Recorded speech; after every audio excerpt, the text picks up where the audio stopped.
Good morning, folks. Good morning. I'm using my Bose headset, so I'm not sure if the audio is good or not. If you guys can give me a heads up, let me know. If it's not, I'll disconnect it and I'll just hold the phone next to me while I'm talking. So I'll be looking for a reply from you. If the volume's good, if the audio is good, just give me a 5x5. If it sucks and you want me to talk what I normally do with it, just let me know that, please. Appreciate it. Give you a minute or two to let me know.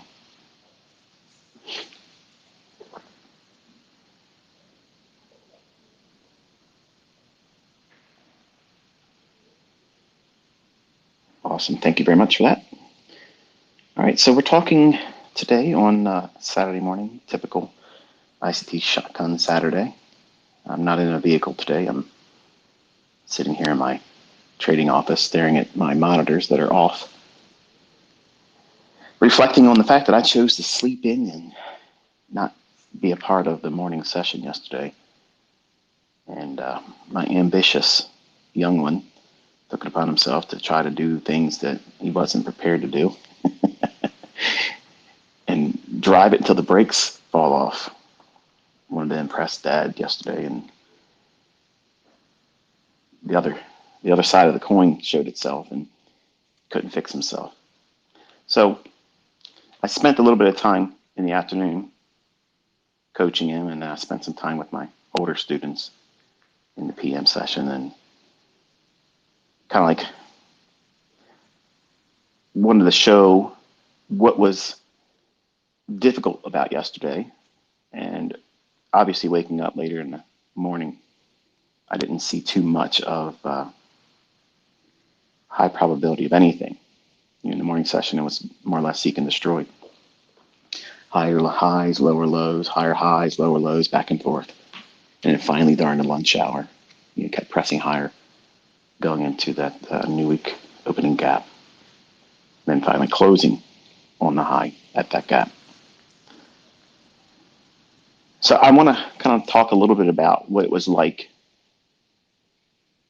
when I was younger, and also what my son experienced. And in case you don't know, my son has a funded account challenge, or what's it called, a combine that he wanted to go that route, and that's fine, whatever. Never traded before, and he is one of those individuals that, like, and I mention it a lot of times, where you show somebody something, and even before you're done showing it, that you haven't even got through the entire presentation or illustration or example of it, they want to take it and try to do it too right away. That's my son. He's 100-mile an hour. He's always been that way. He was real quick to get up and walk as a baby, and once he started moving, he doesn't stop. He's just he's going. One of the things I wanted to do, but I felt that was a little bit overbearing. I wanted to have him set up the account where he didn't have access to it without me sitting there. But he's 18, and I felt that was a little out of place. And maybe I'm, trying to protect too much, but this is what I didn't want to see happen, at least to this degree. It's not terrible, don't get me wrong, because the account that he tried to work with was it's the $150,000 funded account combine. So you're not getting 150,000, let's be real, but he was able to see 153,400 something. I think that's what he said the high was yesterday. And he didn't feel that was enough. And he wanted to impress me and try to get it over 155. Well, you know what that means. You probably experienced this as well.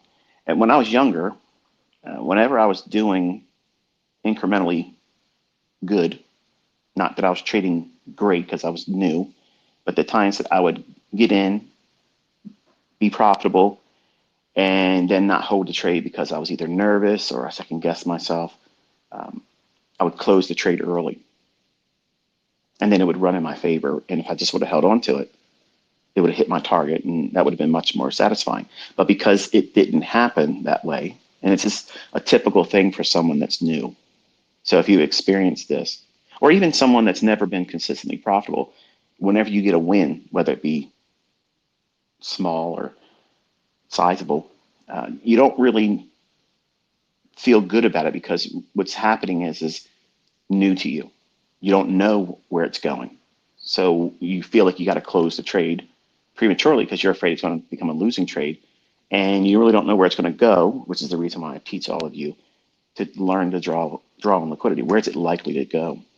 If you don't have that, you're going to be a victim to your own emotions and you'll psych yourself out. So yesterday morning, he got lucky on his first move. Actually made 831 on a short. Got out actually at a pretty decent location before it reversed and went higher. Now, if he was following the rules, that would have been it. That would have been it. And I wouldn't have been upset had he shown me just that, because the rules were like, I have to be there. Like, I got to be there next to you. I want to observe what you're doing. No, no, no, that wasn't happening. He wanted to get in there and drive it. Well, he did.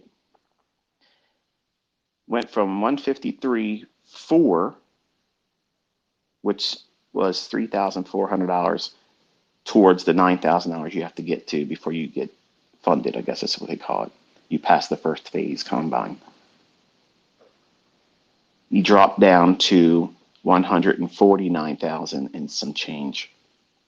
Now that's nothing. Literally, I mean, I could sit there with him this week and tell him, look, go here, do this, do that, do this, and he'll push the button, and we can get right back up to that pre-Friday morning issue. It was very difficult for me not to go off the rails and like be more of a dad than ICT the coach. Like I wanted to tell him, look, that was not something you do. And it could have been the entirety. Like it could have been, well, I guess it couldn't have been really. Now I think about it. They have like a limit and they stop you. So whatever that limit, that threshold is, it keeps you, I guess, from doing more damage to whatever. But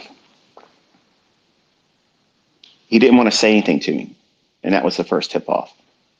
So when I got up and I walked out and I saw him, he broke eye contact with me and grabbed all of his, his phone and stuff and started moving around. I'm like, he's not wanting to say anything to me. He's giving me a chance to get my bearings. I just woke up. No, no, no, no. A couple minutes later, he's still not saying anything. So I know right away, okay, what's going on? Is it the girlfriend? And no, it's not the girlfriend. Are we doing anything today? And I think he was hoping it was going to be the answer no. That would guess buy him some time over the weekend. No, we're going to look at the afternoon session. Let's go take a look at it. He goes, well, I want to talk to you about something, Dad. And I was like, oh yeah, what's that? He goes, oh, I did good on the first move this morning. And I was like, you did good what? Like paper? Like you're watching tape reading? He goes, no, I actually did. It was 831. 831. Oh wow! So I'm thinking, man, all right. Even though I wasn't there, I'm a little irritated by that. But then he goes, but I broke some rules. Rules, plural. So right away I'm thinking, okay, you lost the 830. Okay, big deal. I'm preparing myself for that. No, he just says you got to take a look at it to see it. I was like, okay. So I saw it and I was like, okay, you gotta recognize this is the improper way of doing it. Number one, you're driving without someone next to you. Like you're under your provisions still, okay, as a trader. You don't know what you're doing. And I appreciate your enthusiasm. I appreciate your excitement to try to do something, but this isn't a video game. And you don't really know what you're doing yet, which is the reason why I'm sitting next to you, explaining to you what it is that you should be seeing. And I'm evaluating when you want to do something, when you think it's about to be there in terms of a setup, That's why you're talking to me, telling me what you think you see, because then I will tell you that's not that. Wait for the next one. That's the whole purpose of me being next to you. I'm filtering what you think you're seeing. So I'm allowing for you to see it, observe it, but I'm also canceling out the ones that aren't not good. That's the reason why you were having 100% strike rate. That's the reason why you were going in, getting that move, and it's done, and it had next to no drawdown. You got lucky in the morning, and you had what would have been the largest win since you opened it up last Friday. You should have stopped right then and there and didn't do anything else. Why did you go back in? Now listen to the reasons, okay? I thought that it was going to keep moving and have a big range day on the daily chart. He saw relative equal lows and he wanted to see it go down to take that out. And he kept trying to do that, not understanding that we had already traded down into a new week opening gap for the week. It had multiple attempts to go lower and was failing to do that. It was the chart basically I shared on Twitter. And the range that it would return back into would be that down move. It's going to trade up into what? Buy side liquidity or premium inefficiencies. So he kept trying and kept trying and kept trying. And he said he had one or two times where he tried to go long, but he was afraid to hold the long because he felt that those relative equal lows was going to be the one that they take out. So he kept pushing, pushing, pushing, and small little incremental slices took away the 831 and then took away the week of gains and progress that we were able to put onto it. And now he sits at 149. So I told him, I said, well, first and foremost, number one, the rule is this. You do not do this without me next to you. And he's like, that's not going to happen anymore. I know now I'm not ready. And it makes me angry because I thought I could see it. And I was like, you're not going to learn it that quick. Like, this is exactly what all of you listening to me here in this Twitter space tend to do as well. You're just like that impatient person. Like when you're trying to show somebody, I'm a novice magician since I was a child. Okay, I've always enjoyed it. Do card tricks and coin tricks and all that kind of stuff. And invariably, I would always show somebody something, and that's that. There's just one guy in the crowd always that wants to pretend or show that they know how it was done, and they try to do it. And of course, they fall on their face and look stupid. And then because they can't do it, then they attack you and say, "Well, it's really not any trick to it. It's this or that, whatever." That's a weak-minded person. Okay, and everybody comes into trading as a weak-minded person. You're impatient. You want to rush to making money. You want to rush to do something right because you want to feel smart. You want to feel good about yourself. And my son is very results driven. Like he wants to get accolades early. He does well in the sports. He does well in his video games. He's done well academically. He just always wants to do better than everyone else. And that's kind of like ingrained in the DNA from me. Of all my children, he's that. He's that one. And I tried to explain to him, I said, listen, this is an industry, this is a thing, okay, that you can't do that in. As much as you're going to be feeling inside that you're going to be able to do that, with this, you won't. Believe me, it's hard for me to tell you that because you're my son, but I'm also telling you because, number one, I thought I was going to be the exception, and I wasn't the exception.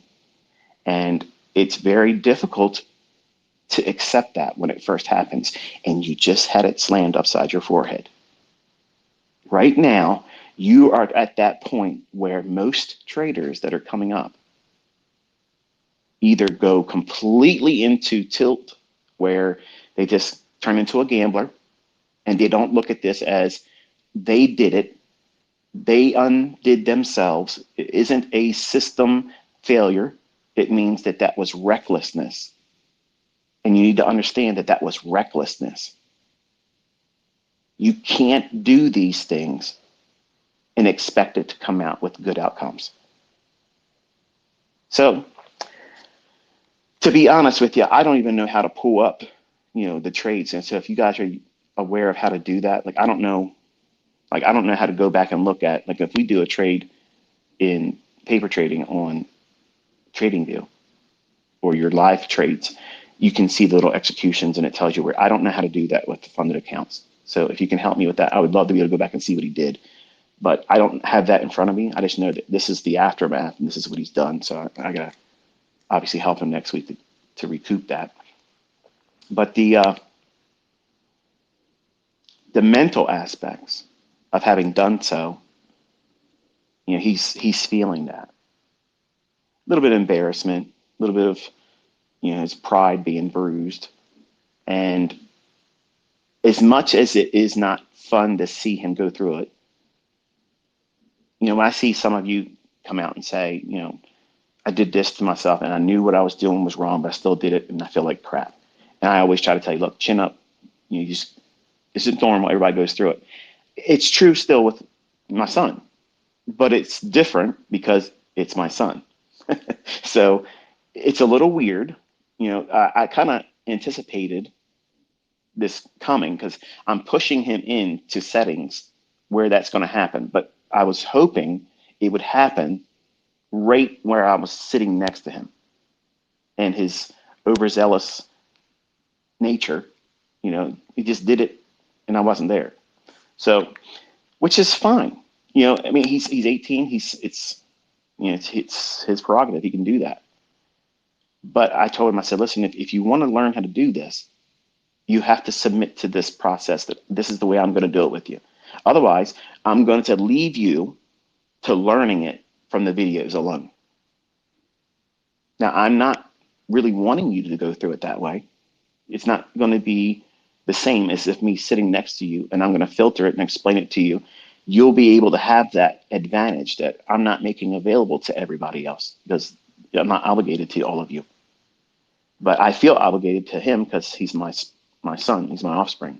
And I want him to be equipped to be just like and better than me.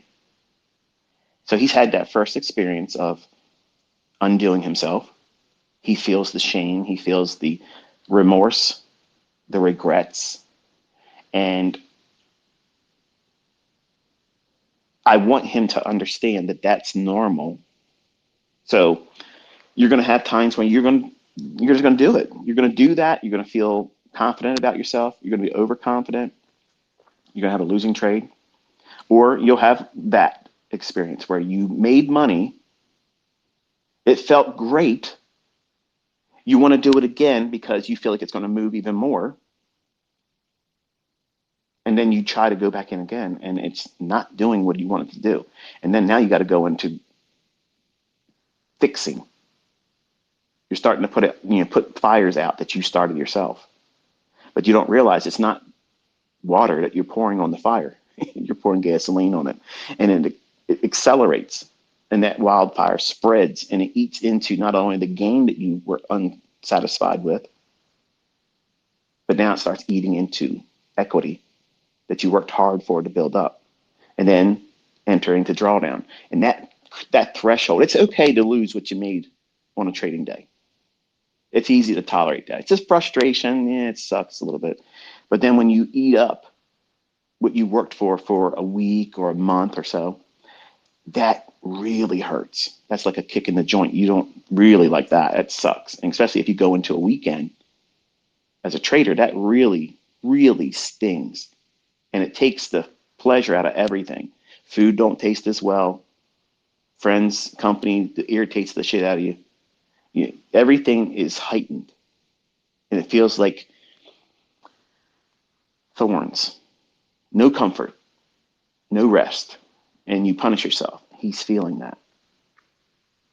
But when you get into drawdown, where you go beyond where you started and you did it to yourself and you just recklessly plunge in there trying to get it back quickly, and you just keep doing more damage, I think that's actually a good thing that the funded account companies have that threshold where they stop you.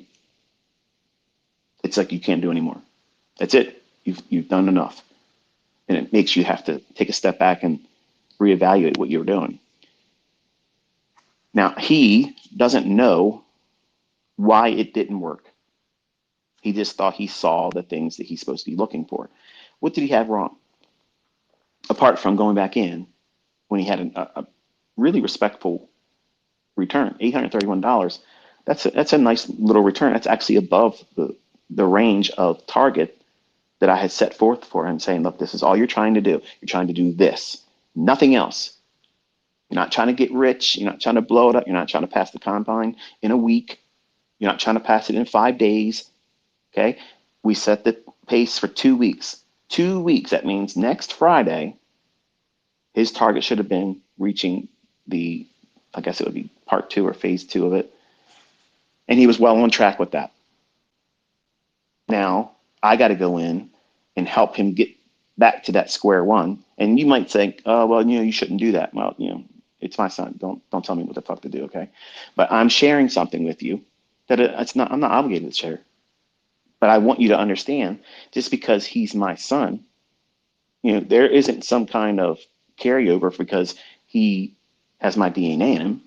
He has every character flaw that a male has: pride, arrogance, impatience.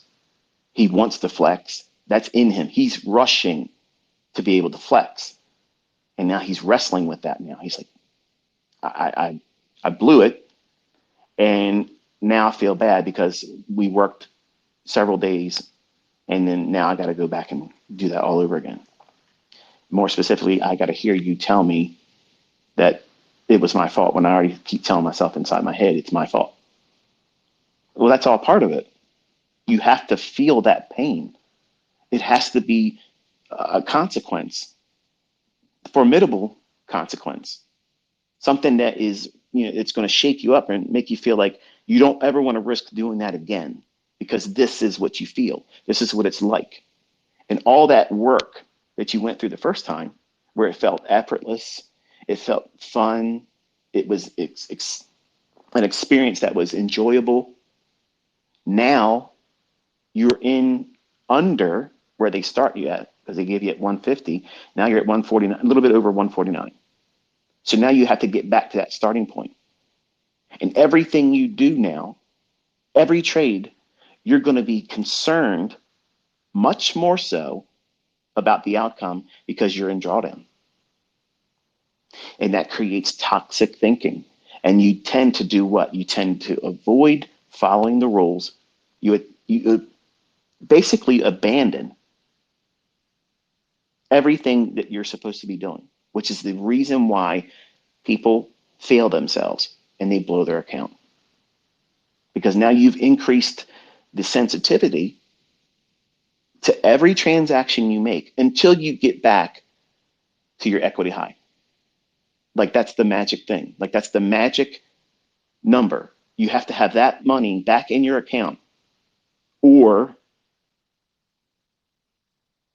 you're going to be scared all the time. And in your mind, you're thinking, and everybody does this. Okay, this is what it felt like for me when I first blew my first account, or approaching, going back in through correcting drawdown. Everybody that goes through drawdown, everyone, I don't give a fuck how long you've been trading, how much money you make. When you go through drawdown and you have an equity high and you've drawn down from that equity high, you feel like you're staring up at a mountain. And it may not even be that much money. And this is not a lot of money. I could literally do his entire funded account shit on Monday. I could get him at 159 rate. I can do $10,000 on Monday. I can do that. That's not what this is about.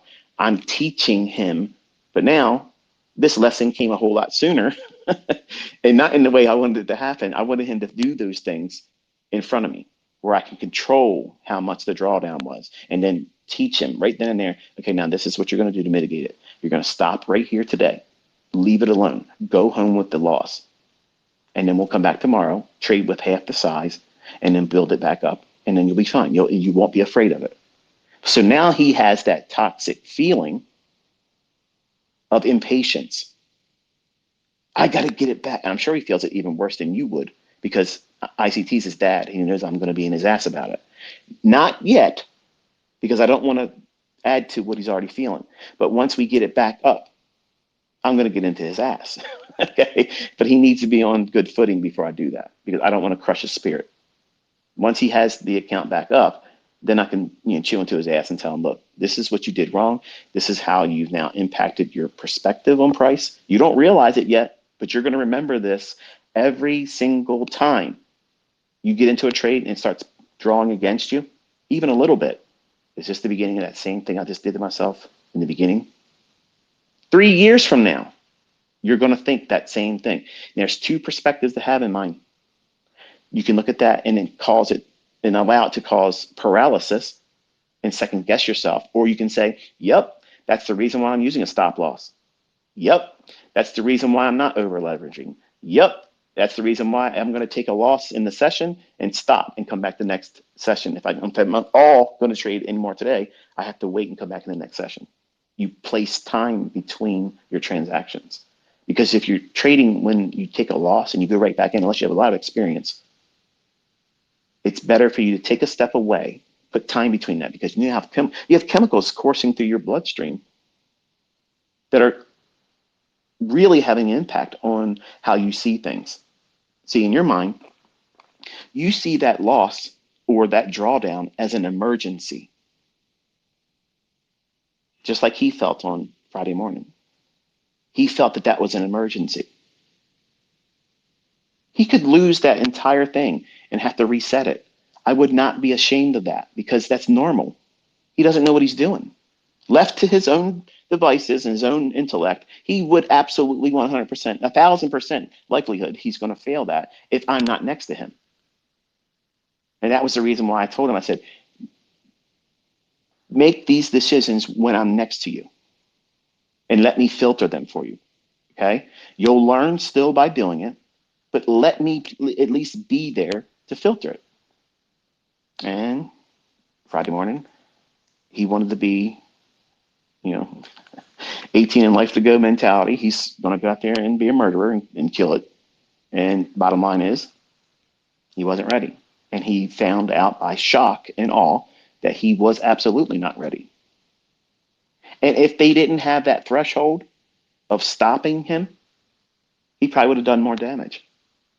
Because listening to him, I didn't get any kind of indication that he had any brakes. So he was pushing and pushing until the brakes came off. He wasn't going to stop until he was done, one way or the other. And that's exactly how all of you, and that's exactly how I was as a 20-year-old when I was blowing accounts. That's exactly what it was like in my head. I'm going to push this bitch until the brakes come off. Nothing's stopping me. No one could have told me, stop what you're doing. You're being careless, reckless, you're gambling, you're trying to do something that's impossible to do right now. Your clarity is escaping you. You don't have it. You're literally just pushing the button, hoping something happens with no reason for having any reason to be in the trade. You just want to do something. You feel like you got to do something. Why? Why do you feel like that? Because you have adrenaline coursing through your body and you scared the shit out of yourself, and cortisol. Those two chemicals in your body is telling you what? The same thing your brain is telling you. You've made it a emergency. You're lying to yourself by saying, I should be panicking right now, when you shouldn't be. The opposite. As soon as you start feeling emotional about it, like you have to take the trade, you got to get in there, that is the clearest indication to turn them fucking charts off. Leave your house, go for a drive with your phone not in your hand, and spend at least 30 minutes away. You got to let those chemicals and imbalances burn off, because you're literally under the influence of high stress chemicals that our bodies produce to enable us to fight or run away. It's fight or flight. And you're sitting here in front of these charts telling yourself that there's an emergency that you've created. And there's a fire that you got to put out. You know how you put it out? It's real easy. Close all positions, remove all orders, turn the charts off, and get the fuck away from it. There it is. It's handled. No more emergency. That's it. You have a paper cut. Yes, your pride's hurt. Yes, you did damage to the account, but you have an account still. If you blow the account, yeah, you burned your house down. It sucks. But all of that still is not an emergency. You can refund, you can reset, you can add more money to an account, all that. But see, what happens is when you draw down from an equity high, especially when you're new, and then you fall from that height, and $3,400 is shit money. Like that's nothing. It's not even real money. It's the combine. But in his mind, he's thinking like that's a lot of money to him, and he wants to get funded. He wants to, and here's the reason why he's wanting to rush too. They have senior week coming up in June, where all the kids here, they all go down to Eastern Shore and rent hotel rooms, and they all act like fools and carry on. And he wants to have a lot of money to just do whatever and be a baller in front of his girlfriend. And that was what was in his mind Friday morning.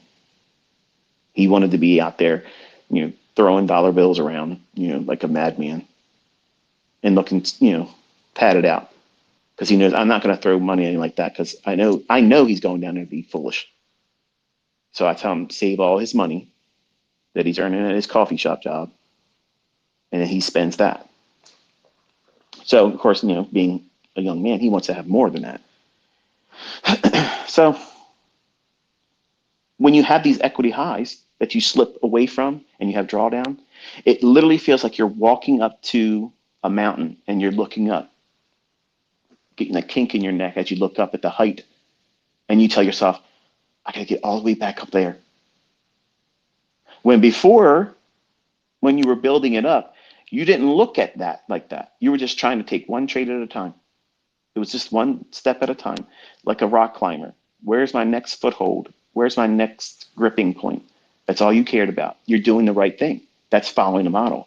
Now what's happening is when you are in drawdown, you're looking up at that mountain, that peak that you slid down from. And you're thinking, how am I going to get back up there? Well, fuck, how did you get there the first time? Incremental, modular steps. Basic, boring, following the rules, doing this, expecting that, doing this, expecting that, one piece at a time. Think about it. Before you go into drawdown, you're not trying to do crazy shit. You're just trying to do what's the next trade. Do that. Stop. Make your money, be done, turn the charts off, wait for the next session, wait for the next trading day. It's business. But now you're looking at that same business that you now have a loss. You're in drawdown. You're looking up at that old equity high, and you're telling yourself, this is going to be so hard to get back up to that. I just want to get to it really, really fast. And you're wrestling with these impulsive feelings that you got to get in there and just do really big trades because you just got to get through it. The quicker I can climb back up there, the better. When that's absolutely the worst mentality to have. You need to tell yourself the same thing you did before. I'm going to find my next setup based on the model. I'm going to risk less money. I'm submitting to the ideal now because I have to do this at a longer duration. I've pushed my finish line further away from me in time because I've created this drawdown. The drawdown is it's not an end of a career. It's a struggling point you have to wrestle through, yes. But the wonderful thing is once you go through that first drawdown and you mitigate all of that, but you do so correctly. The worst thing you can do is go in there and YOLO you only live once type trading, to try to get it all back in one fell swoop. It's over. Because what you'll think if you are able to do that by luck is that you're better than you really are. And that drawdown has not had any lasting impression on you to prevent you from being reckless in the future. So you're looking up at that peak, that equity high that you drew down from, losing trade here, losing trade there, and now you're in drawdown. You're not to look at that and say, I got to quickly get back there. No, you don't.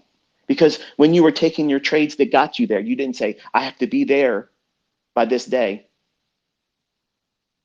Nobody had that mentality, that mindset. When you were getting to that equity high, you were just taking one trade, next trade, next trade. That's all you're doing.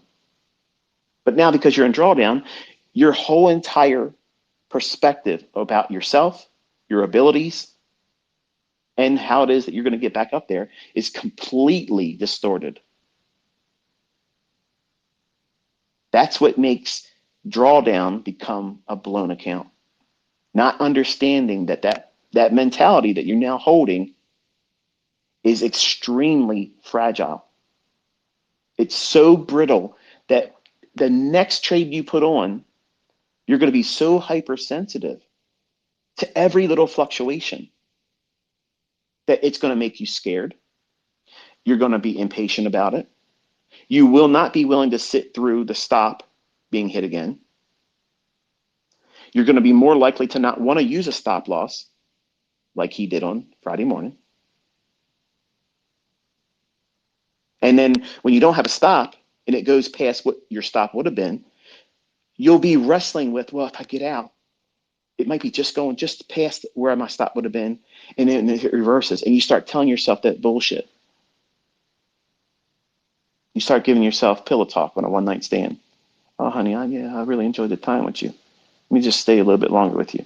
When really you just want them to fall asleep so you can sneak out. You know you shouldn't be in that trade, but you start doing pillow talk.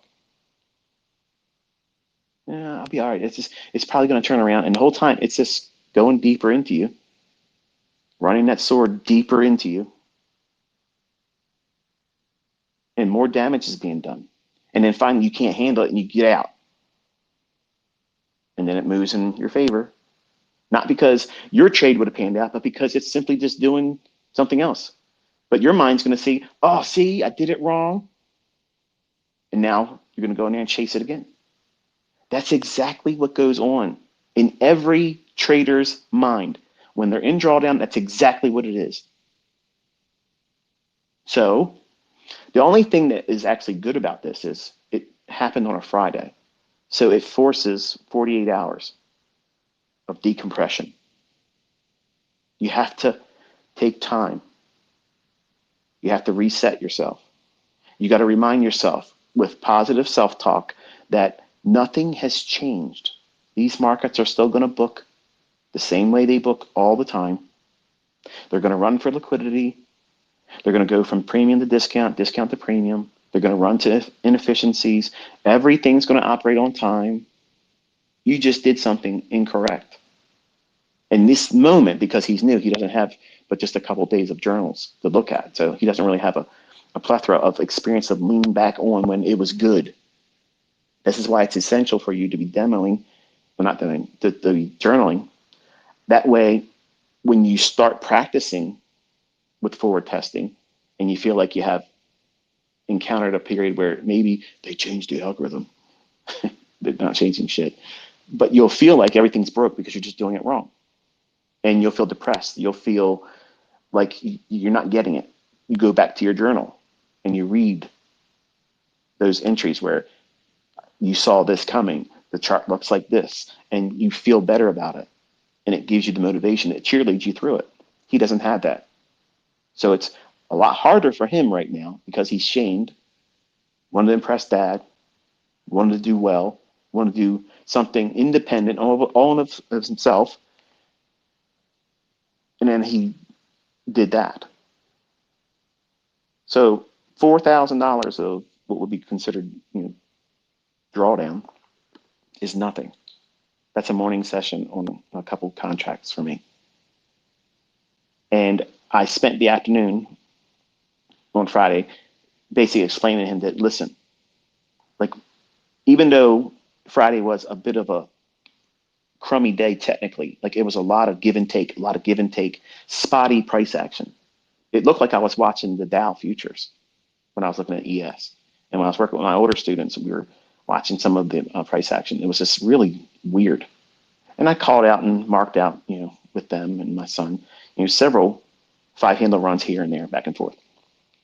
And I told him, I said, listen, don't be afraid because you did this to be able to go forward. Don't let it bog you down to make you feel like you're going to never be able to do this, because you're going to tell yourself all this weekend that you made a mistake and you want to be able to go back in time and never have done it.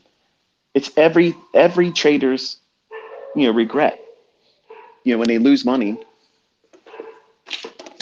I think my dog see the deer outside. We all want to go back in time and not push the button on that trade, or start trading on that day when you knew really wasn't anything in there to be trading. But I got time and get in and push the button. Maybe I'll get lucky and get some kind of a win.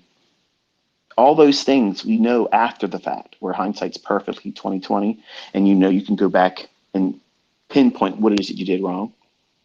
He's experiencing that for the first time right now. He's having to come to grips with nobody did it.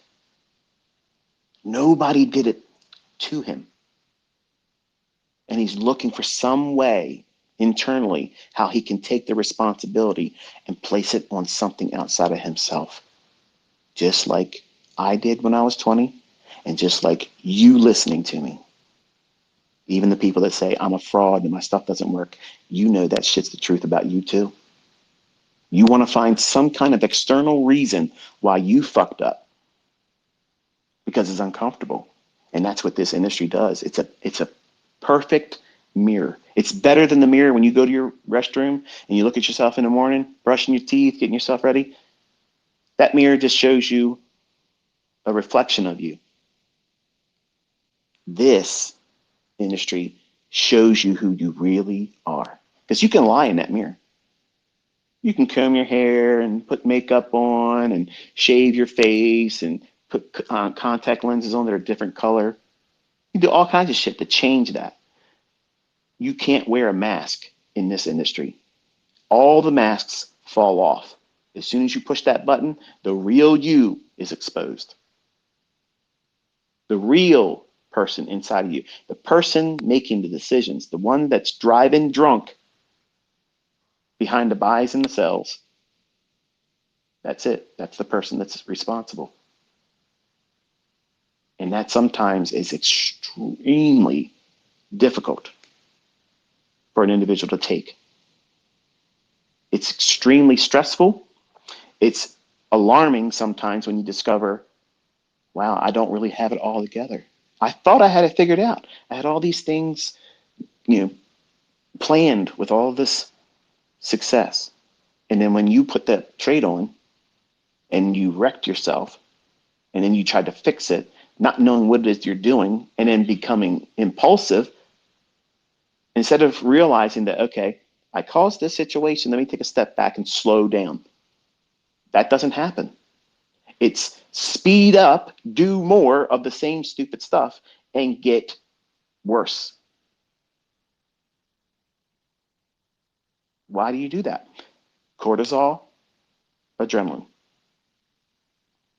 and not knowing what you're doing. Remember, in your mind, it's the equivalent of you standing in your house with every wall on fire. The room you're in is filling up with smoke. It's an emergency. Outwardly, someone looking at you, they would never feel like that's what's going on inside your head. They happen to walk by, look at you at your trading desk. Yeah, you're in drawdown. Maybe you're not smiling, but they don't feel like you're going through any kind of emergency. But inside, the whole fucking world's coming to an end. And then what are you doing? You're trying to put out all those fires. That's what he experienced. That's what I experienced every time I blew an account. That's exactly what you experience all the time too. Send me a tweet and tell me, hell yeah, if that's exactly what you've encountered when you blew your account. And you'll see, you're not the only one. Everybody has gone through this at least a dozen times. Not just once, a dozen times. And until you get to that point where you know your model and you have mastered yourself, 18-year-old kid, especially a male, I mean, he is never going to be in control of himself. Not at 18. There's too many chemicals, being pushed through his natural development. I mean, he's at the peak of his testosterone too, so he feels like he can do everything, like he's superhuman. And that's why it's a little bit harder of a prick to his ego and pride when any failure comes, because he thinks that it should be the same feeling he has when he does anything else and succeeds at. So it's good for him to be humbled. It's good for him to learn like he's learning right now. It's also good for dad because I didn't give him money, because he would have probably spent more money in drawdown or loading the account without me being there. So in a lot of ways, I'm very thankful that he took this initiative to go this route. And I think that's the reason why he wanted to do it, because he knew his own impulses. He had it in his head. He didn't tell me, but I can tell you now, as I'm talking to you about and thinking about it, he had that in mind. Once he figured out what he thought he was going to be able to do, as soon as he felt that he could do that, when he was given the car keys without me in the car with him, riding shotgun, he was just going to go, he's going to go drive to town. And he was going to drive it until the brakes came off. And thankfully, he ran out of gas. And that threshold that they put you through, or two, and stop you, that's what he hit. So he didn't go off the bridge, but he hit a tree. So now he has damage that he has to get corrected. Still has the car to drive, 149,000 of that funded account thing, but I think it's like 147 something. Okay, but he has to be very careful. And I told him, I said, you got to listen and don't do anything apart from me being next to you. You don't have to do a reset, because he was saying worst case scenario, Dad. If I would have blown it out, because that's what he was willing to accept. We could just do a reset. I don't care. I'll do that. But I just wanted to get it back right away. Why? Why did you feel like you have to get it back right away? Because I felt like I had to get it back. It just felt like I had to. No, you were telling yourself that. Nothing has to happen. Nothing. Nothing has to happen. You have to be comfortable between trades. You cannot have any kind of overwhelming impulsiveness to get in there to make something back or make something more. If you're doing that, that's the improper mindset. You are gambling. I promise you, if you're listening to me right now, if you are unstable and highly emotional, impatiently waiting to get into a trade, the best advice I could tell you is go do something else for 30 minutes. Come back. If you miss the move, who cares? That's not the last trade it's going to form. But if you lose your shit about having missed that move, you are a gambler. You are absolutely an uncontrolled gambler. You feel like you got to be in every move. I'm not teaching you to do that. And yesterday afternoon, I basically sat down with my son, and my older students they were privy to what I was doing. I was showing him buying and selling up and down, up and down, up and down, up and down. And I said, listen, just because I can do this, just because I can do that, doesn't mean I sit in front of these charts and do that all day long. I want to pick my shots. I want to be able to do what makes sense to me. And on the trade I know is likely to occur, and I'm not in a rush to get into, and everything lines up, and I have all the signatures I'm looking for, they're the ones I tweet to you. They're the ones that I'm going in and telling you, okay, I'm going long here. I'm taking a short, and they boom take off. Well, there's one. I did lose one, and I see people tweeting all the time. You did that on purpose. You took a no. I got it wrong that day. I'm not infallible. I mean, I did it wrong, but most times I'm not doing it wrong. I'm calling it before it happens, and there it is. But I showed him. I said, listen, just because I can do that doesn't mean I go in there and go hog wild with it. It's not necessary. You need to master yourself. Just because you have the sword in your hand and you can swing it all around doesn't mean that that's what you should be doing. You should keep it in its scabbard, unsheathe it, do one stroke. Iaido. It's the art of drawing a sword. You pull that blade out. As you're drawing it, it's also a cut. You remove the blood and then put it back in the scabbard. The cut and the drawing of the sword is all one motion. You're not out there like Jason Voorhees in Friday the 13th fucking swinging it around like a machete, trying to cut everything. And that's exactly what you become, a crazed, homicidal fucking psychopath when you're in drawdown. You literally have a machete in your hand and you think every candlestick's a fucking tree that you got to chop down. This is the one I'm going to do next. Oh, yeah, you printed that? Let me go. And the whole time, you're hacking yourself up. You're not cutting anything down except for your equity base. And you don't even realize it because you're a crazed homicidal maniac because you did it to yourself. And you're looking at it like somebody else did it to you or something else did it to you. And you did it. You have lost the plot. You've lost control of yourself. And the only thing that fixes that, time. You have to separate yourself, move away from the stimuli that's causing you to want to do those things, ground yourself, let the adrenaline and the cortisol burn off. It's going to take about a good 30 minutes. Cortisol lasts a little bit longer than the adrenaline. Adrenaline, several minutes and it's gone. Cortisol, it takes a little bit more time to burn that off. And then once you are in a proper state of mind,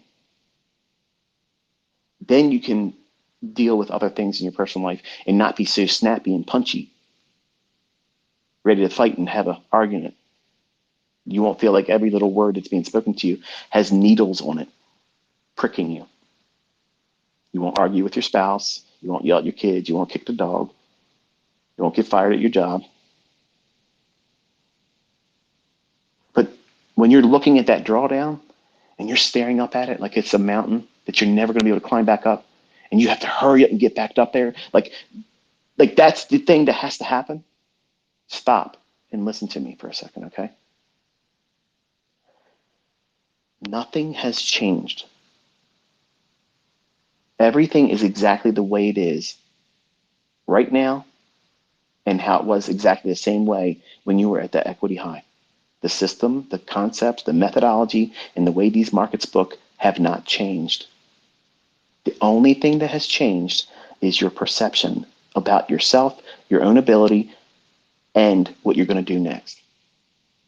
See, you have a sense of heightened concern.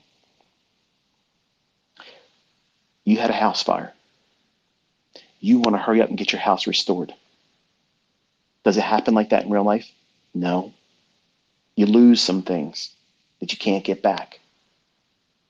That sense of I'm doing everything right, this feels great, this is a lot easier than I thought it was while you were making that equity high.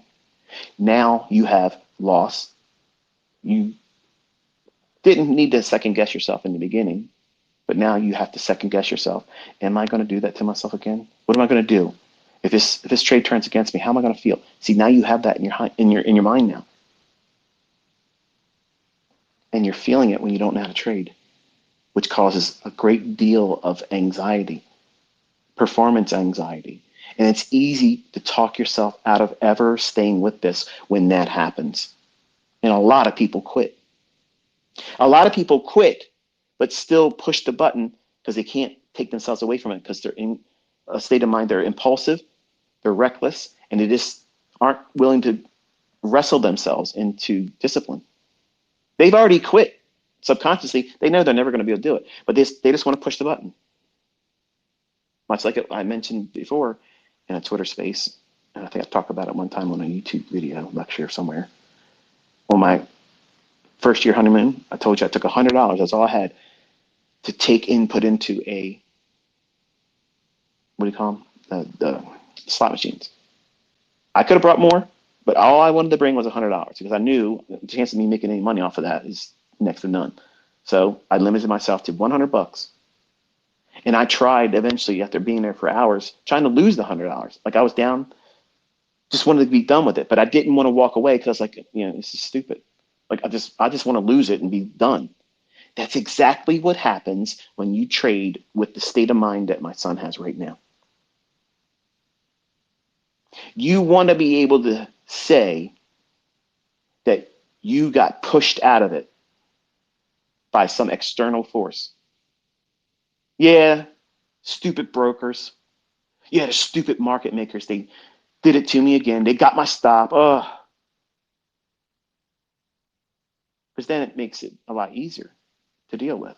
You didn't mess up. It was somebody else that did it to you. You didn't do anything wrong. You did everything wrong. You did everything wrong. And you have no sense of responsibility. And unfortunately, in this industry, responsibility is always yours. It's yours. It's not mine as the mentor. It's not your broker's. It's not the funded account company. It's not the company that you keep. It's not your spouse. It's yours.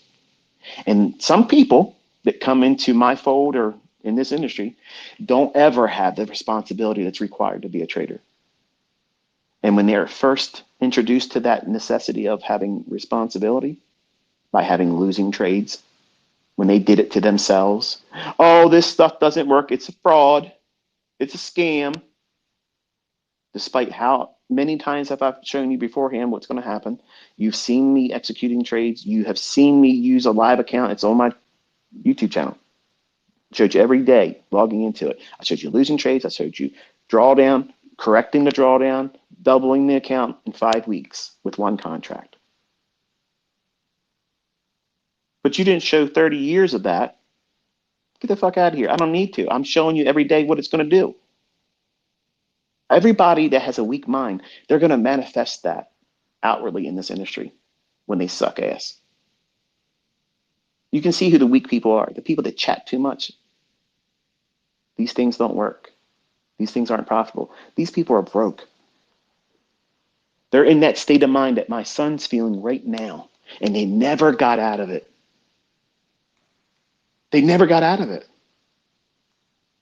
They're the guy that never got picked to be on the team. They're the last one picked, and they got a chip on their shoulder. My son has a chip on his shoulder right now. And I'm eager to see how he contends with that because he's extremely competitive, very competitive. He has told me to my face, and I love it. He goes, Dad, I'm going to be better than you. And damn it, I fucking want to see it. I want to see it. I want to do everything I can to make that fucking happen. I want that. I want to see it. I hope I live long enough to see him smoke my ass and be able to do it way better than me. I want that. And how he handles this moment right now, this one here, it's like a ember. It's not a flame. It's just a small little ember. And I'm trying to handle it extremely delicately. I don't want it to go out, but I also don't want to drop it into a combustible liquid that would turn into a wildfire, because then you get reckless, screw jobs like you see on the internet. They're just wired differently now because they're bent. They're not successful. They go around calling everybody a fraud, and they don't produce anything to show that they can be a trader that's consistent. The only thing to talk about is toxic stuff, pointing out anything that's could be viewed as subpar. but not acknowledging the things that are working or being called into account before it happens. I want to keep his passion burning. Like, I don't want to smolder it, which is why I said earlier, I want to jump his ass as his dad. Like, you fucked up, but it's not the right time to do that. When we get back to the equity high, then I'm going to chew his fucking ass out. He'll be in a better position because he can see, okay, yeah, I get it, Dad. I watched what we did to get it back here. It's fine. Now it makes sense. But if I kick him in his face, rip his, head off and shake him by the lapels while he's feeling what he's feeling now, the only thing that would do is make him feel worse about what he's done. And that's just going to compound that loser's mentality that could really stay with him longer and create much more of a hardship for him to learn because he'll have a scar.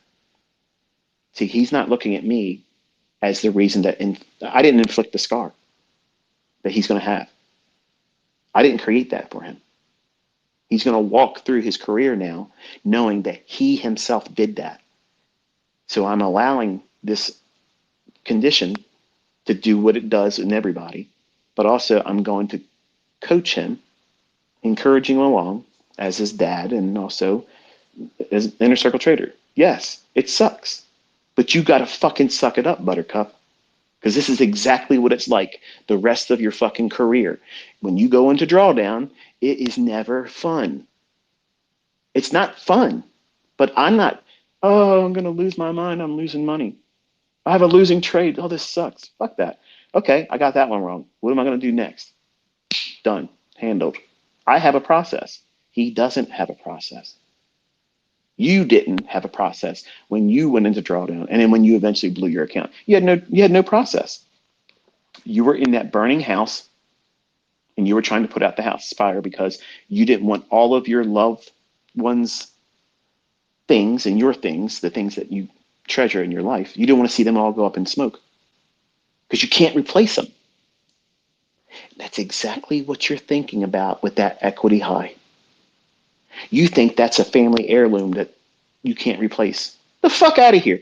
That thing is something that you're going to go past. All this is a slingshot.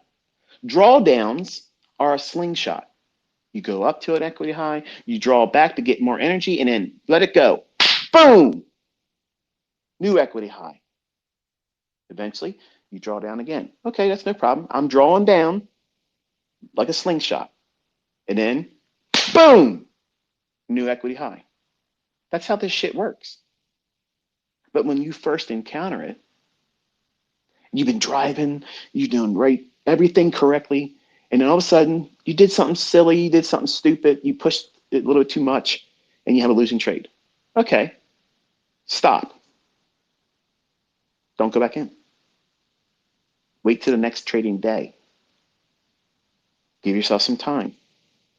Remind yourself outwardly with your own mouth speaking it. Tell yourself, there is no emergency. This losing trade is not an emergency. This is not something that I have to contend with immediately. I don't have to put this out as a fire. It's not a fire. It's a flat tire. It's not a barbecue. Your fucking car's not on fire on the side of the road. You had a flat tire. That's it. Change the fucking tire. That's all. Change the tire and get back on the road again. You can't do that if you melt the fucking car down when it would have, a car fire. You just can't do it. You have to get another one. Either reset the account or refund your account. That's not fun. It's expensive. So to avoid that, just let it be a flat tire. Stop. That's one losing trade. Okay, now you're angry. You're pissed off. Are you in the right state of mind to take a trade? No. So you have to have that as a process. As soon as you take a losing trade, boom, stop. Get up, walk away. 30 minutes minimum. I don't give a fuck what you think you're seeing in the charts. I don't care what I'm talking about on Twitter. Oh, it's going to be a big day. It's going to do this. It's going to draw here. Stop. Turn my ass off on Twitter. Don't look at social media. Turn your charts off. Leave for 30 minutes. Minimum. And when you come back, if you feel impulsive, like you got to be doing something, you are in a gambler's mindset and do not absolutely touch anything. But it's hard to pick up on all that unless you put some time between your loss and your next entry. I promise you, your next entry is going to be impulsive. It's going to be just reckless, stupid shit. Everybody does that. Everybody does that on their first drawdown. Everybody does it. It's weird. I literally, it would be amazing if people would do a testimonial and say, yeah, this is what it was like, and try to walk everybody that would be willing to listen to it. I love it. Like, I would love it if there would be a channel on YouTube. I'm willing to be the one to do the first submission to it. What it was like on my first losing trade that took me into drawdown and I blew my first account. I would absolutely have no problem doing that, with the expectation that other people would do it too. And you know, you would hear, it would be like someone saying the same thing from the same fucking script. It's amazing how it always happens. It's the same shit. What goes on in our mind, what we're thinking, what we're fearful of, what we have to do right away. It needs to happen right now, for fuck's sake. I got to get my money back. No, you don't. No, you don't. You don't need to do that. But you do when you're live streaming, and you got to make yourself look smart. You're going to prove to the world you can trade better than ICT. Fuck, maximum loss day. That was insane. Man, I wish he'd start YouTube and live again. Missing it. But the point is this. My son wrecked himself. No problem. You got a flat tire. You got a fender bender. It is what it is. Dad knows how to fix that. No problem. But I can't fix what he's holding on in his brain as things to worry about, what to focus on. That needs to be guided, instructed, navigated with proper encouragement, but still allowing for that sting. I need that to be there for at least another week or so. Like, he needs to fear himself, not the market, because that's what it's like when this industry puts you through something like this. It exposes you. It doesn't make your method, the teacher that taught you, the concept itself, it doesn't make any of that any different than what it was before you did something improper. It makes you shine a spotlight right on you. You, the operator, the person that pushed that button, the person that opened themselves up to risk. You were the one driving the car. You were the one that got drunk. You were the one that caused all that carnage. And you have to own it. And some people that come to this industry aren't equipped to own it. They want to blame everything and someone else for their stupidity, their impulsiveness, their lack of self-control. And you have to own it. And you have to be strong and identify it. As soon as you start feeling that way, identify what it is. It's not weakness to stop trading. It's not weakness to go home and draw down. That is not weakness. That is absolutely the right way to do it. You have to be able to take losses. Go home with them. It's okay. The market's going to be there. Opportunities will present themselves again.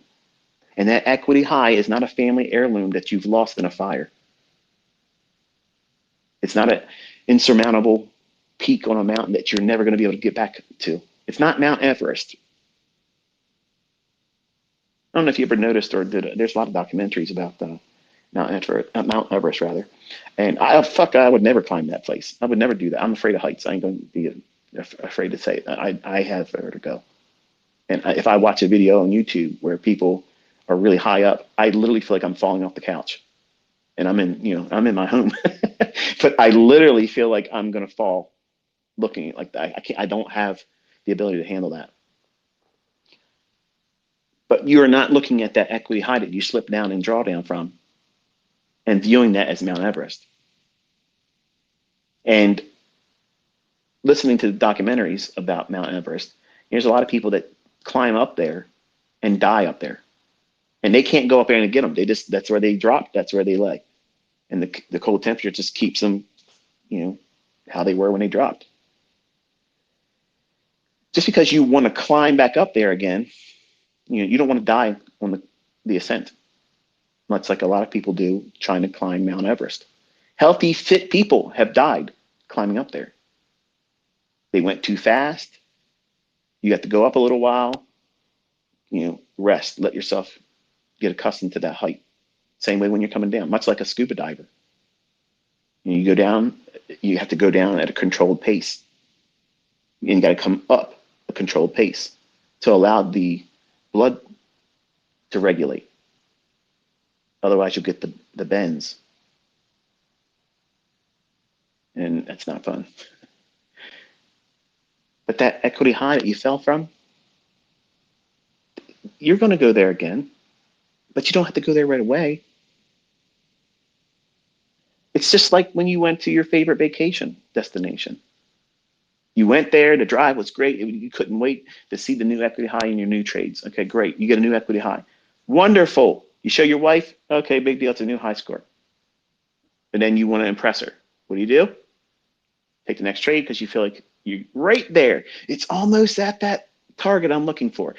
This is another thing I'd like to see. How many people did their ass in when they were just trying to get to a target that they have already assigned?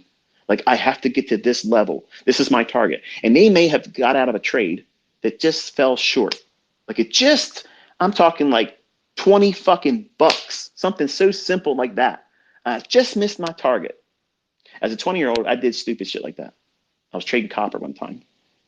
And I literally fell short of it one point.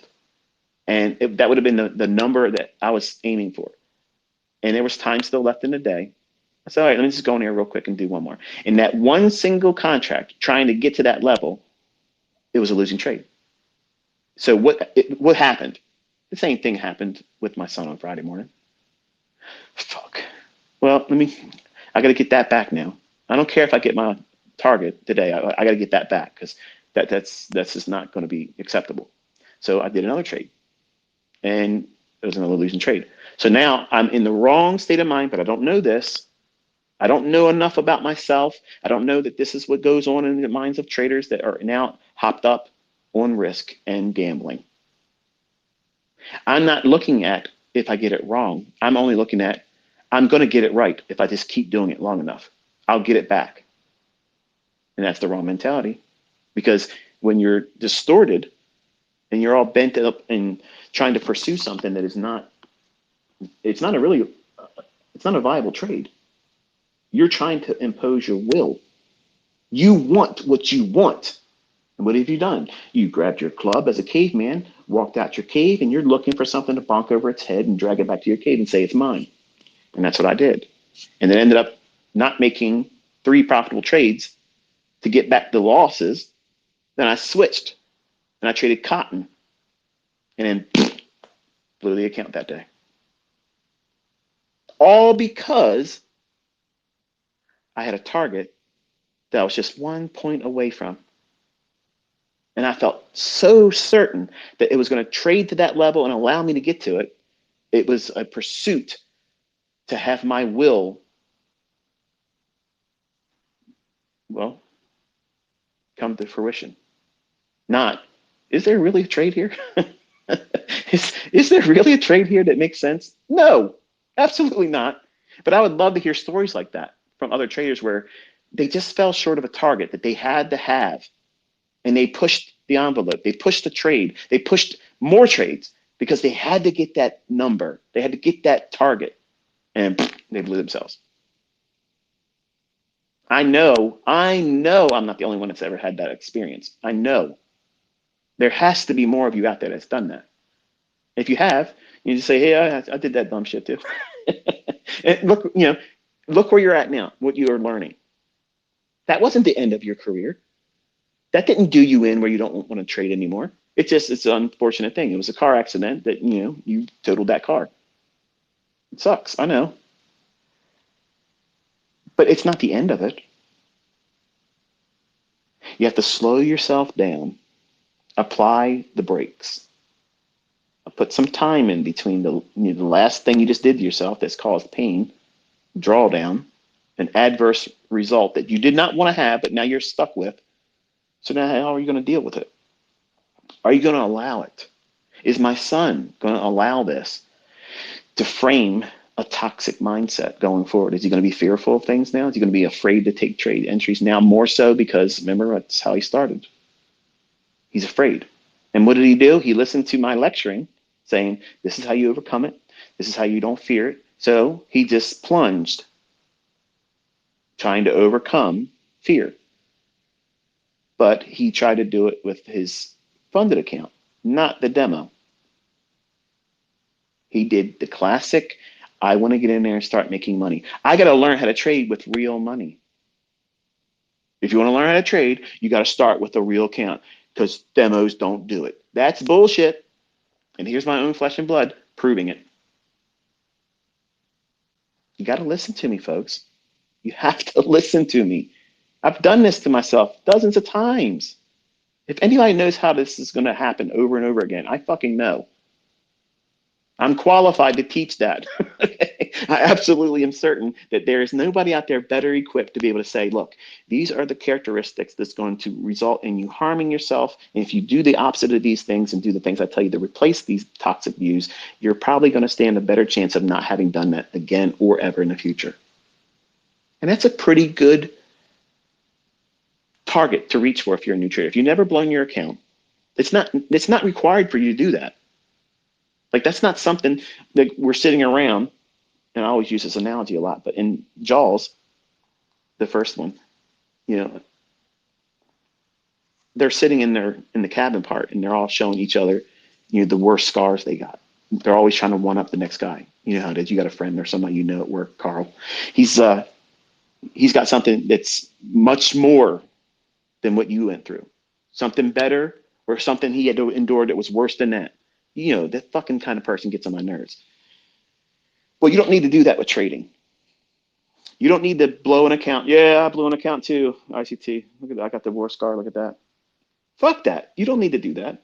Who wants to do that? I want to create all of you monsters out here where you don't have that scar tissue and say, you know what? I didn't have to go through that. I want you to be able to say, I never blew my account. But the chances of that, I'm aware of that happening is very slim. But I know if I keep doing what I'm doing, invariably, there's going to be at least one of you. One of you will find consistency, profitability, in not having blown your account. But chances are it's going to be a very, very, very small number that get that. Because the human body, the human mind, emotions, and how psychology works, you'll have this experience like my son. You'll feel this impulsiveness where you think that there's emergency. You created a drawdown, and that emergency in your head is not an emergency that's in the real world. Yes, you did something wrong. Yes, you don't have the equity in the account that you had before you did that. So what? When you put your trade on, guess what happens? You didn't have, at that moment, the same equity high. Commissions coming out. You're under a spread. You got to overcome that. You fell off your equity high. Maybe not so dramatically, but you got to put things in perspective. When you put a trade on, the trade might draw down intra trade. That means before stopping out and before closure. Guess what you're doing there? You're in drawdown. Are you losing your shit because of that? Some of you will be after drawdown. You'll be thinking it's the end of the world. Oh my goodness, it just moved 6 ticks. What the hell am I going to do? Ticks, not handles. But you'll be so sensitive, hypersensitive to that. And it's hard to wrestle through that. I cannot, as a mentor, listen to me, folks, okay? This is the reason why I teach this way. I cannot, as your mentor, I can't fix what you do to yourself once you get in that mind state. Or state of mind, rather. I don't have a way to fix what you have done emotionally and psychologically to yourself and how you're thinking and how you're talking to yourself. I'm not in your head. I don't know what you're saying to yourself. I don't know what you're convincing yourself was the real culprit that caused you to go into drawdown. But I can promise you this, it's not the things that you're thinking at that time was the real catalyst. It's not me. It's not the concepts. It's not the market. It's not the dealer. It's not the broker. It's you. It's always going to be you. When I got my CDL, a commercial driver's license, as a younger man, one of the lessons that you learn as a commercial driver is as soon as you get in a car accident, you are absolutely the reason why the accident happened. That you're the professional driver. And if there's a lawsuit because you caused an accident or you were part of an accident, lawyers love when there's a semi truck, a commercial driver involved. And they want to go through the whole process of looking at your logbook. And if your logbook isn't up to par, if you fake a logbook or if you do two logbooks, because back in the days, that's how it used to be. And you could run illegal long term and, or not long, like long haul. And you could do a lot more hauls, which were illegal to do that. But long story short, they wanted to look at your logs. And if you lied on your log and you're saying that you were here at this time, you came on duty, started driving at this time, but you are further away from that, that lawyer has a slam dunk case because he's saying, here's your logbook where this is a federal document now. Like you are logging this, much like an airline pilot. Because when you're driving a tractor trailer, this shit is a airplane on the ground without wings. So everything you're doing with this machinery is regulated. So if you're lying on your chart where you're doing your change of duty status from off duty, not driving to driving, and you're speeding, and you've been speeding for a while and you cover a lot more distance. If you get pulled over or have an accident, the trooper or the person that's going to be able to look at your logbook, he sees that there's no way where you came on duty and where you are right now, there's no way you could have done that. So he has a slam dunk case as a lawyer, because if I was the lawyer, I'd go and say, okay, listen, you're absolutely at fault because by your own testimony in your logbook, it states that you were coming on duty in this town of this state at that time. How the hell are you able to be in this accident? If you came on duty there, that means you were speeding. If you're going to go into court in a situation like that, that lawyer is going to win every fucking time because he's going to say, if you were really doing this, this accident never would have happened and my clients wouldn't be injured or have their property damaged. And that's exactly what happens to tractor trailer drivers when they go to court. The lawyers always go through the logbooks because it's a slam dunk, guaranteed that they're winning. And the driver may not have been the real reason for the accident, but because that tractor trailer is in part of it, they're going to get it. They're the professional driver. The common driver, the four-wheelers that are involved in these tractor trailer accidents, they're the ones, generally are the ones that are causing the accident. But because they don't realize it takes a football field for a tractor trailer to come to a complete stop, they do their brake checks into a tractor trailer, which is fucking stupid. You don't realize that that's the reason how these trucks are not trying to run people over. But when someone gets in front of them and do dumb shit, they can't just stop these vehicles. It takes time. And they also want to live. They don't want to do something stupid and cause a jackknife, and then they not only kill themselves, but other people. And you're probably thinking, what the hell is this got to do with anything? The point is responsibility. Responsibility. Just like a tractor trailer driver, a commercial driver has to have full responsibility. Once they start that vehicle and they start moving it, they are at a higher level of accountability as a driver than you and I that drive around with a common Class C license. I don't have a Class A anymore. I gave it up years ago, but I wanted to keep it because if I got an RV with air brakes, but my Class A doesn't have air brakes, so I don't need to keep it. And I have no interest in ever getting it again. But you have to be responsible. You have to know that when you cause this damage to yourself, you own it. And some of you Just like some of these tractor trailer drivers should not be drivers. They're reckless, driving and texting and doing dumb shit. And I did that stuff. I literally drove a truck with my left foot on the steering wheel, eating ramen noodles over the Key Bridge with high winds. And I was steering with my foot, eating ramen noodles. Why? Because I thought the fucking world was never going to be able to touch me. I was 20 years old. Everything was, whatever. And I'm trying to trade the markets like that. A cowboy. Cowboy up. Now looking back at it, it scares me to think the dumb shit I did, which was reckless. And I had people calling into my company I was working for saying, your driver is driving down the road with his foot on the steering wheel steering and he's eating a bowl of cereal, which it wasn't cereal, it was ramen noodles. But the point is, I told my boss then, Glenn, he was like, hey, are you doing that? I'm like, yeah, but I wasn't eating fucking cereal. So, the point is, I owned it, right? But it still doesn't change the fact that it was reckless. It was reckless. A high wind could have took me, into the other lane, and I could not have not over, but I couldn't have compensated for that and steered it properly because I was using my fucking foot to steer while I was eating, which was dumb. But that's what arrogance is like when you're a 20-year-old. You think you can just do whatever you can, and there's no consequences. There's no death. You don't have any concern about mortality, yours or anyone else's. And when you're young and you're in a market like this, that same type of reckless abandonment materializes. And now when you're met with drawdown, that cracks that sphere of invincibility, that force field that you thought you had all this time because you're young and you think you're going to live forever.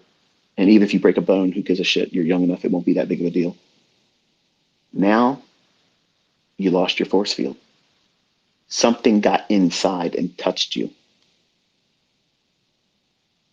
And drawdown shows you how you're going to react. Not just then, but how you're going to react in the future every time you go through drawdown. And if you don't handle it properly or learn how to do it appropriately and talk yourself through it, remind yourself there is no emergency, you will be stressed out always as a trader, even being profitable.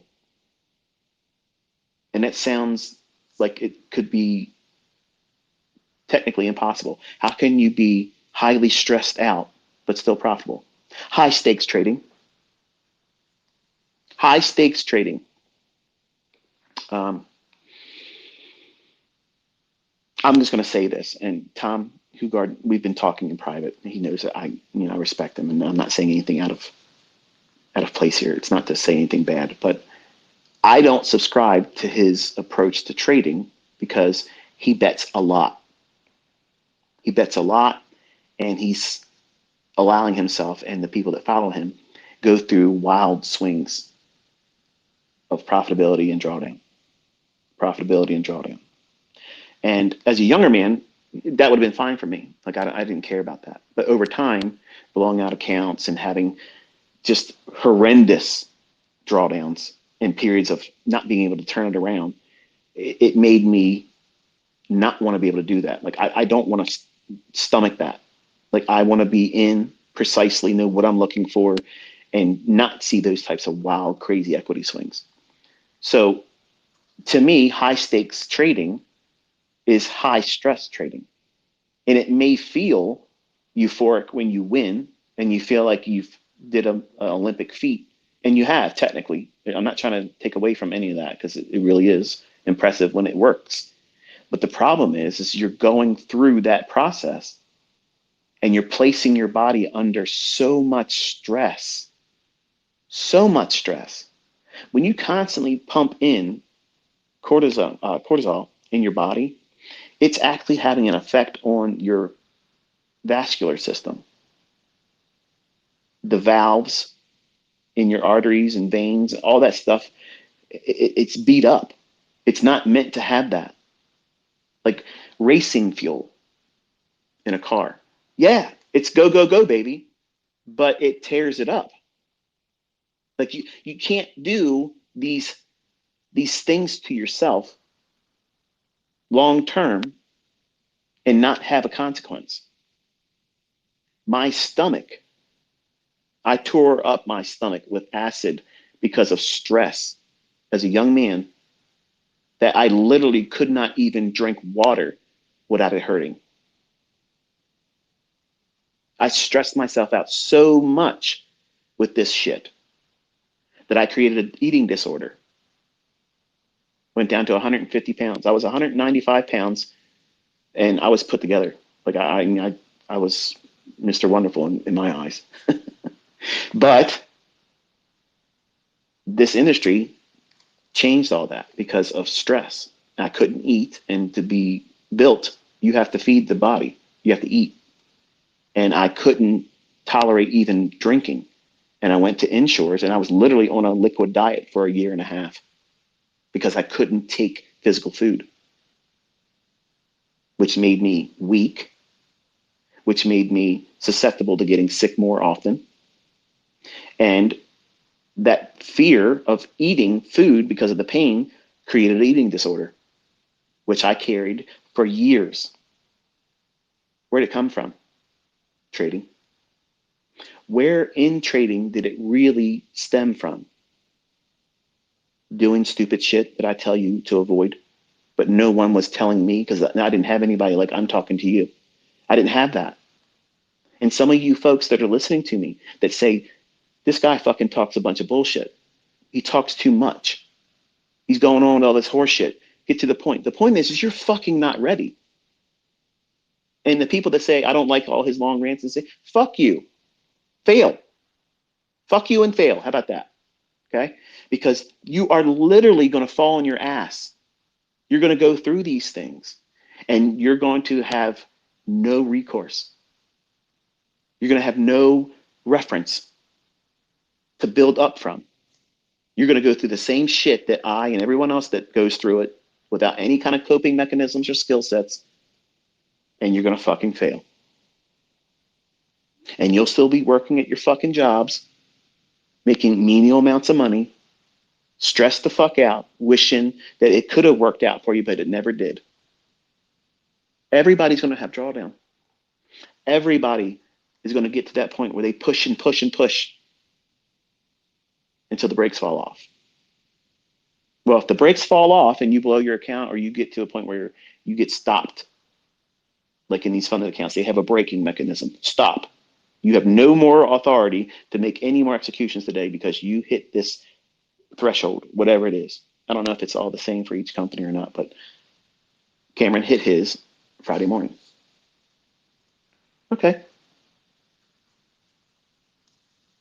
So now what do? Do you lose your shit over it? Do you go crazy about it and start acting foolish?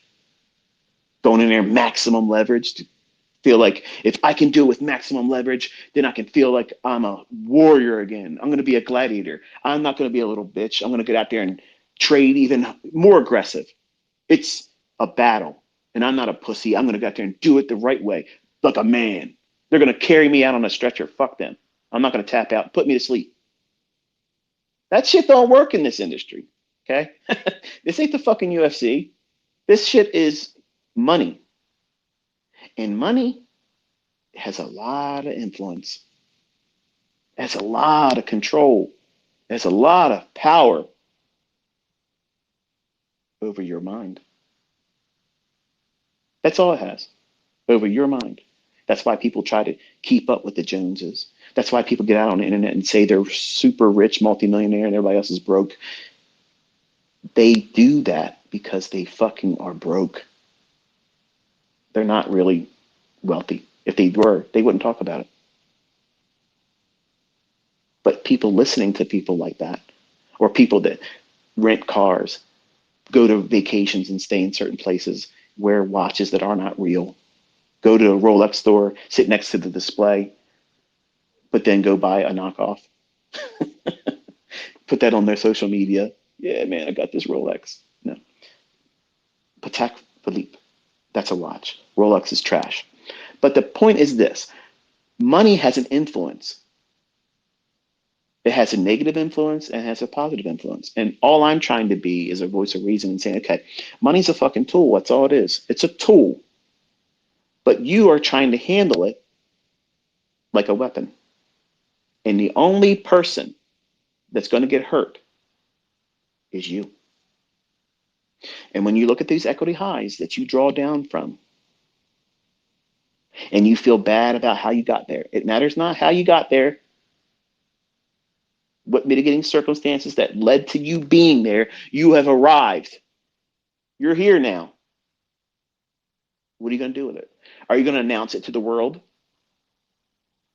and allow other people to critique that, laugh, and troll you, and compound that feeling that you went through it? And now you had other people coming in when they secretly suck ass and they can't do shit, and they're Carl at work, but masquerading online like they're somebody special, highly opinionated, but they can't do shit, can't trade, can't fucking prove nothing. These people are going to make you feel even worse about yourself, which is why I say don't invite other people into your trading. Don't allow, you don't want to have anybody else's input. The only input that matters is your journal. That's the only one that matters. And if you take that drawdown and you treat it as an opportunity to improve yourself, improve on how you see yourself, how you see the market, and also to remind yourself, you know what? This was all self-inflicted. I'll say it again. This is all self-inflicted. Nobody pushed that button but you. You did that. You did it. Congratulations. It was fucking stunning how it happened. You did that all by yourself. Well done. Look at that. Nobody probably could have did it any better than you. Now, fix it. Don't be afraid of it because that's what trading is. Trading is you constantly doing patchwork, fixing flat tires, putting paint on nicks when you drive your car. Like I can't stand leaving my vets anywhere. Like I don't take them anywhere where I leave and go inside something because invariably every single time I go somewhere, as soon as I get out, guys will come over. Hey, do you mind if I take a picture with your car? And they have their friend and they're sitting next to the front of the car and they're fucking doing their gang signs and shit. And I mean, it's cool. I just don't want them touching it. And I don't want to go into a place and leave my vet like that, knowing that somebody might ding it with their shit or some piece of shit that's happened before where they run a key down it. And that's ignorant. That's ignorant as fuck. Just because you're broke as fuck and you can't afford something like this, I'm not flexing on you. I just drive my car and I went inside. But you come by and you key up somebody's shit like that. You're a piece of shit. You need to have your ass curbed. Yeah, I said it. That shit is ignorant. I don't even know how I got on that topic. Anyway, you have to own that. That drawdown is yours. You created it. And you now have to fix it. You have to do those things. Oh, the touching up the paint. Like if you have someone takes a shopping cart or their door of their own vehicle, they open up and they hit your door. It creates a dent and a ding, and it may take away some of the paint. Well, if you're a car person like me, you're not going to let that sit. So you're going to go get it fixed, put some paint on there, and touch it up. Otherwise, it's an eyesore, right? Well, you have to do the same thing with your drawdown. You have to care about it. You have to care about that account. You have to nurture it. You have to treat it like a garden. You have to water it, fertilize it, give it everything it needs to grow, and keep the weeds out. What's the weeds? Toxic people and their fucking opinions about you and your trading, and your toxic thinking. That's the weeds. You got to keep the weeds out of your garden. Don't let choking thoughts about what you did hinder your next series of trades or your very next execution. because that's exactly what he's going to be feeling the next time. Even with me standing next to him next week, he's going to be thinking, if I say this is one here, what's dad going to say? And then you think he's going to stop with that? No, here's what's going to happen. And this is exactly what you've done too. He's going to say, all right, dad's teaching me to look for this in the chart. I think I see it. I see it, but I don't want to say it because if I say it to him, he's going to say no. And then he's going to be thinking, if I did it wrong there, dad's going to be thinking, I don't know how to do this at all now. Now I'm going to feel like I got to do it better than I already feel like I got to do it better because I'm in drawdown. He's going to overthink every fucking thing. What is that? That's a weed. That's a weed. So Monday, I'm going to be coaching him on how to just observe. No button pushing. It may be Monday and Tuesday, but Monday, no button pushing, no entries, no nothing. I need him to be able to look at the chart, tell me what he thinks he sees, and have no button pushed. So there's nothing that has to have a transaction scorecard at the end. It can't be measured as a bad thing. It can't be measured as a good thing. It goes back to the equivalent of a demo, or not even so much as a demo, it's tape reading. He needs to be reminded that the stuff works still, but it's got to be in the hands of the capable. He's not capable. He's capable of drawdown. You've seen that. Everybody's capable of that. But most people in trading are not equipped to mitigate drawdown. And it's not because it's impossible, but it's because of the toxicity that the trader brings into it. You have to recognize these patterns that repeat in your psyche, the way you think, the way that you operate. What makes you push that button? These are the things that you have to journal. You have to physically write these things out. What was the catalyst that caused you to have the confidence or the impulsiveness? And you have to be honest when you do it. Put that in your journal. What was the reason that you got into the trade? Not just the technical things you see in the chart. That's not what I'm talking about. I'm saying, what was the catalyst for you to want to take that trade? You want that trade to make you money. What were you thinking about that caused you to want to take that trade? Was you feeling like you're going to miss the trade or fearing a missing of a move? Or are you aiming for something monetarily as a target because you want to buy something or pay off something?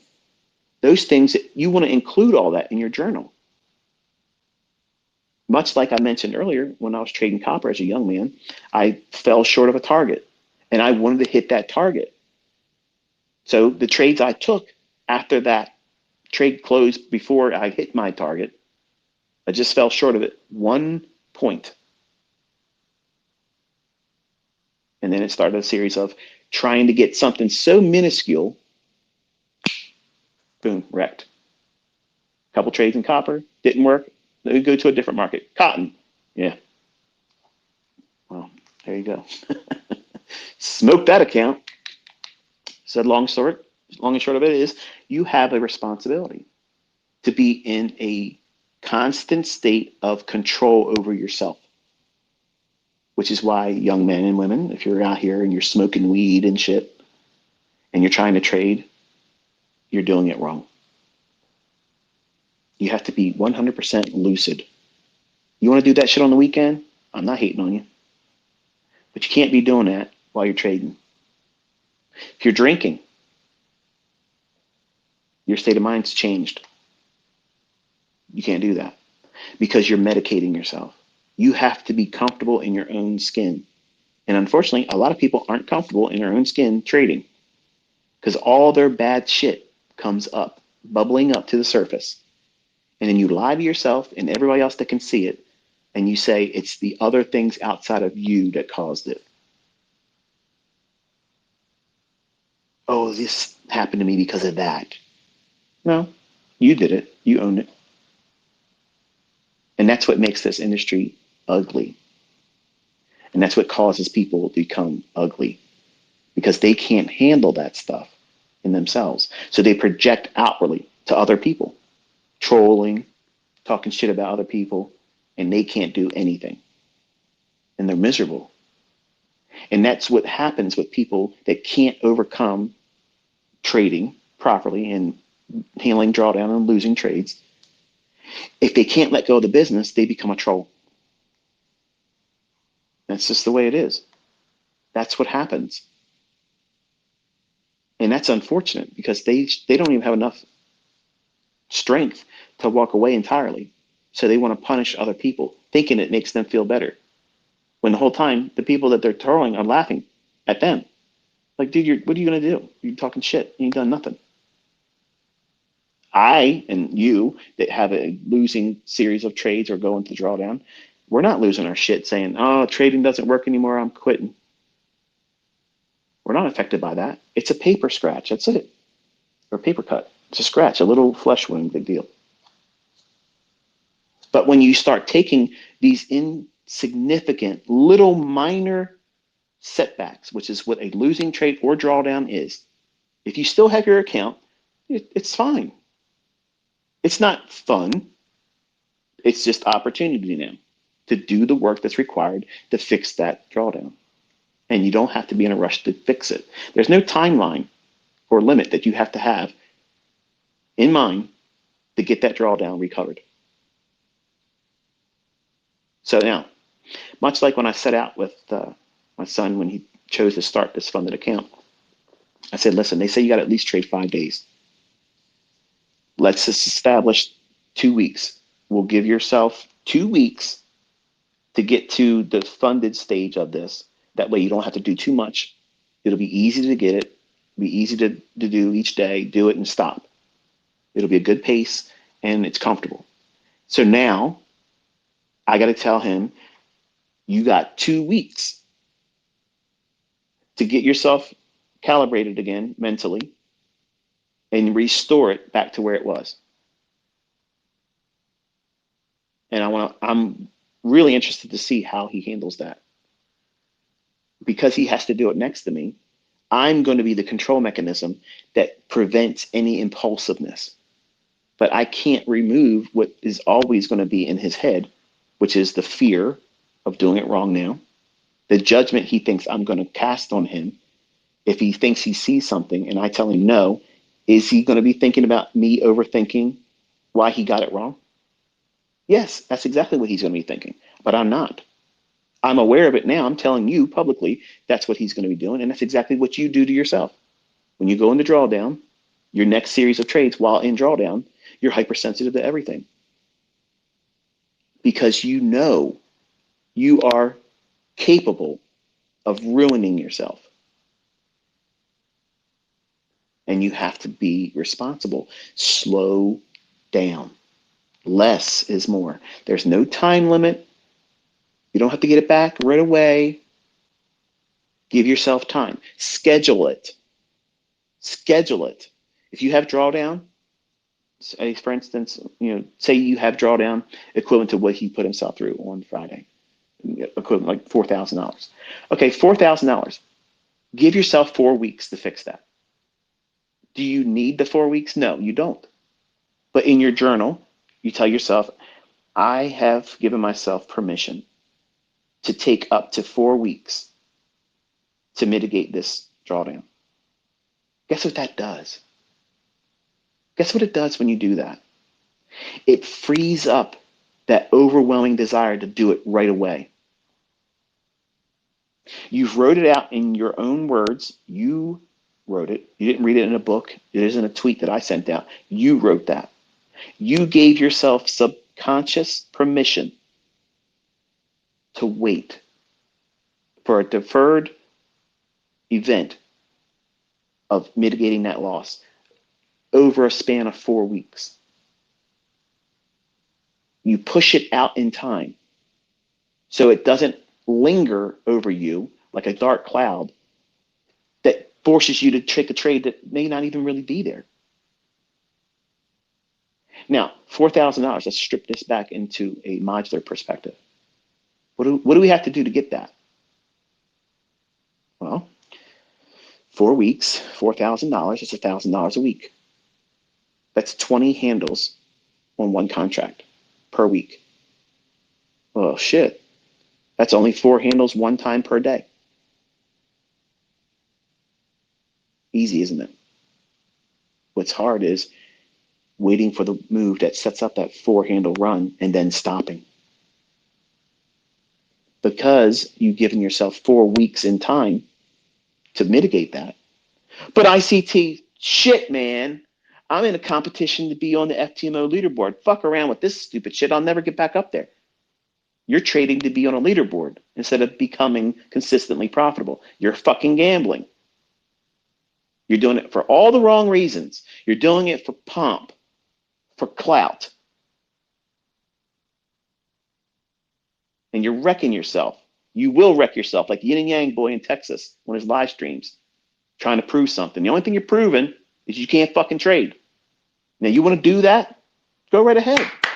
Well done. But that's not the right way of doing it. When you're in drawdown, you have to be very careful how you manage yourself psychologically and emotionally. You have to be the cheerleader for yourself. Nobody else is going to do it. And you do that through your journal. You have to keep yourself accountable. The only one that's going to be doing that is you. And how do you do that? Through your journal and writing out what you're doing. Your drawdown. How much money are you in drawdown? You're looking up at that peak, that mountain, Mount Everest drawdown. Okay? You're looking up there. All right, 153,400 and whatever it was. Okay? How do we get back up there, Cameron? How do we do that? You give yourself time. Take that time and be, well, an ample amount of time. Much more time that's required, which frees you up psychologically. Now, think about how it was when you were in university or when you were in grade school. You know that there's going to be a final coming. And all the studying that would be required, the students that are taking this education seriously and they don't want to be stressed out the last minute, they're doing a little bit of studying each night, 30 minutes. Throughout the semester, throughout the quarter of their learning, right before we get to the final, those diligent students, the Koreans and the Asians in my class were always teaching me how their parents told them how to study. They didn't wait for the last day or two right in the final, where everybody else tried to fucking cram it in the night before. Stress the fuck out. And when I was in high school, no-dos was a thing. Everybody went out and bought no-dos, which was basically caffeine, so that way they can stay up and cram all that stupid shit, all these months and weeks of stuff. You can't do that. You can't do that and not be stressed out, and you're not retaining it all. So don't do that same mentality with trying to recover your drawdown. Don't try to push it all right now. It's got to happen right now. I got to have it done next week. I got to get back up to that equity high. No, you don't. No, you don't. There is no fucking deadline. But in your head, because everybody's on social media, everybody's showing the best of what they've done, not full scope of what it is they've done. Drawdown, losing trades, stop doing live streams because they can't fucking trade, and now nobody can see what they're doing to themselves. You have to be 100% responsible. But you also have to, in periods of drawdown, you have to coddle yourself. You have to prop yourself up, encourage yourself, and be constantly reminding yourself that there's no emergency or sense of urgency to get this drawdown back. The only person that's uncomfortable holding on to that drawdown is the retail Rick in you, the gambler. They want to get back to that high, that first buzz of being at that new equity high. They want to get back up there. They're the one inside of you that feels the ache of getting back up there. The trader doesn't have that feeling. The trader is the person that's pushing the buttons and managing the trade. And the analyst ain't worrying about it because that's not their job. Their job is to keep you on the straight and narrow. They're not worrying about the feelings of drawdown. They're saying, this is what we're supposed to be doing right now. The trader is, this is what I'm doing based on what the analyst is telling me I should be doing right now. And I'm managing risk. Retail, Rick, is in the back fucking clamoring to get the steering wheel. He wants to drive into a tree. He wants to jump airborne, like the Dukes of fucking Hazzard. Remember the old show in the 70s? I love that show. I grew up watching that shit. I'll be honest with you, as a kid, I couldn't wait to get a car because I wanted to jump every fucking hill out there. Now, I was being primed to do all the wrong shit, right? Just like in trading, we're primed to do everything wrong, recklessly trading and try to gamble and get it all back in one day. And that's all the wrong way. You think if you can get the drawdown back quickly, you're a better trader. No, you're just a lucky gambler. Lucky gambling is not impressive to me. I'm not impressed by that. Someone can trade with crazy fucking leverage, make lots of money doing that, and I'm fucking bored to death by that. Because people do that same shit with lottery tickets, and there was no skill in them buying that ticket. There was no skill when that person going to the slot machine, pushing a button, and they got the maximum payout. There was no skill involved. They were at the right place at the right time, and circumstances just led to that occurrence. There it is, boom. Then that's it, it's done. No skill in over leveraging, YOLO trading, but consistently able to see something over and over and over again, delivering that absolutely impresses me.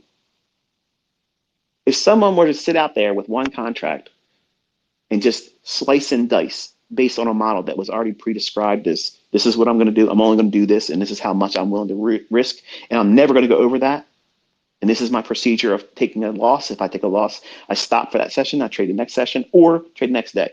And they stuck to that, and they only made $50,000 for the entire year. I'm fucking impressed by that.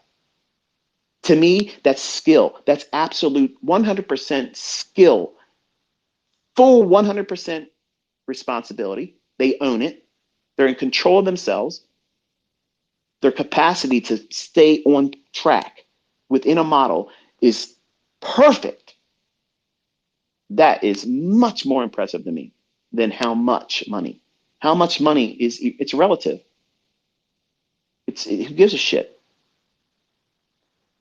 As a trader, I like seeing people that can own their mistakes, don't become reckless, go in there and start trading with a lot of leverage to try to fix something real fast on a small little move. That's just gambling. That's gambling. And I'm so against that idea. That's what makes me boring as a mentor. Because I'm teaching my students to aim with very, very small targets. In the beginning, you start there. And for the people that have a brain, they can understand that that's all that would be required to have a really amazing career. If you can consistently find 5 handles, how many times does the market move around and offer 5 handles inside of a day? Several. You're not limited to that one, but you have to know what one looks like and find it consistently. And then you grow in your understanding about yourself, how you're going to react, what you're looking for. Boom, other models make themselves available to you. And then you can start seeing 10 handles a day per session sometimes. And then 20 handles in a day or more. And it need not be a runaway directional move. You can trade up and down and trade intraday without a bias. But you can't trade without an intraday bias in the beginning because you don't know what you're doing, which is the reason why I tell you focus on directional trading in the beginning. Not because that's all you should do, but you have to have a baseline to grow from and then be able to track your progress. And when you go in the drawdown, you go right back to basics. Go back to the basics. What are we in? Are we in a bullish day or a bearish day? I want to focus there. What time of the day am I looking at? Okay, I'm going to wait till it's really easy for setups to form. What does that sound like in ES? What's the easy setups? What's the silver bullet for fixing drawdown ICT? You've been talking a bunch of shit here, Al, and it might be entertaining for me. I might have chuckled a few times, but get to the brass tacks already. Tell me something. I've sat here and listened to this shit for a little while. Give me something to go home with. Okay. When you're in drawdown and you really simply just got to have the fucking trade that you can trust, that silver bullet trade that you want, where does it happen? Where does it form? And also, how can I use this even when I'm not in drawdown, where it forms consistently? Where does it form, ICT? Come on, spill the beans, man. All this build up, all this bullshit, spill it. That's my cards. See that? I'm such a dick. Between 10 o'clock and 11 o'clock in the morning, New York local time, you will find a fair value gap that will deliver 5 handles every fucking day. Guaranteed, absolutely fucking guaranteed. It's never going to be a day, even on a shit show day like on Friday. It will always, always be there, aiming for an opposing pool of liquidity, sell side or buy side. In my head, when I'm waking up, sometimes my wife prevents me from getting in front of the charts right at 9:30. Now, she's understanding because I've been mentoring you. The days I tell you I'm going to live stream, she graciously gives me that time to be here when I'm here with you. But sometimes we may be in bed longer in the morning because we stayed up later, or we may do something because of homeschooling with our kids, or something with the dogs. Something prevents me of being there at the 9:30 opening. I know as long as I get to my charts by 10 o'clock and I can stay there till 11 o'clock, I can take something out every fucking day. Every day, every day, even on days that have the shortened holiday schedule, when they close it like at noon. Don't believe me. Don't take my fucking word for it, folks. Don't believe anything I just said to you because I want you to go into your charts and you'll see it's always there. Absolutely. Guaranteed. 100%. It's always there. There's your silver bullet. There's your pass your funded account bullshit. There's your fucking win the Robbins Cup model. There's everything you're looking for. Between 10 o'clock and 11 o'clock, it happens every day. 1 minute, 30 second, 15 second. There's your 3 time frames. It will form in one of those 3 time frames. All you have to do is wait for the obvious run on liquidity. Is it going for buy side or sell side? And if as long as it's giving you at least a range of 6 handles or more, you'll get your 5. What does that mean? As long as that fair value gap forms on a 15-second, 30-second, or 1 minute chart, and you know where it's reaching for, it can be late in the move. I don't give a fuck. That's not chasing to me. Because a fair value gap, guess what that is? It's in the middle. That's where the meat is on the bone, baby. See, you're looking at charts thinking you have to have that end joint, high part of the bone or the low part of the bone. Precision is not limited to that. When you look at a chicken leg, okay, where's all the meat at? It's not on the ends. It's in the middle. It's in the middle. It's in the bulk end of one of those ends of the leg, but to the middle of the bone. And you get down to the opposite end, it's thinner. It's not a lot of meat down there. It's just a tendon down there. Nobody likes to eat that. A fair value gap is how you enter a trade that's in motion. Technically, to the uninitiated, the people that don't know how to read price outside of our circle, they look at what we do as, oh, it looks like chasing price. ICT, you did a revenge trade. Get the fuck out of here. You have no idea what you're talking about. You have no idea what I'm doing to get in those trades.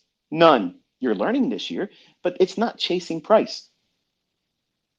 If I know that this is going to run for liquidity and it's already moved and I missed the best case entry and we've already had a fair value gap that it's repriced down into, it's not going back down if I'm bullish. It's already done what's required. Then I'm going to drop into 1 minute, 30-second, 15-second, and I'm going to look for a fair value gap. And the next one that forms, I'm in that bitch. Boom, take off. Get my 5 handles or even more, whatever the difference is between where that fair value gap is forming to the liquidity I'm aiming for. And I submit to that. I let it go. And then the algorithm sends it. And then I go on social media and say, wow, how random. I banned the guy this morning. I saw him. I retweeted a student. A woman said, it feels so good to see cherries go in my favor. And because we don't have a lot of the women in this industry, at least, I mean, I'm sure there's more of them, but they're not as vocal on social media. They're usually the quiet, timid ones, and they don't want to draw any special attention to themselves. The women that do, and they announce that they are seeing progress, I like to retweet them. Now, this person said, I'm getting real fucking tired of seeing all the gloating. Fuck you. That's why you're banned, bitch.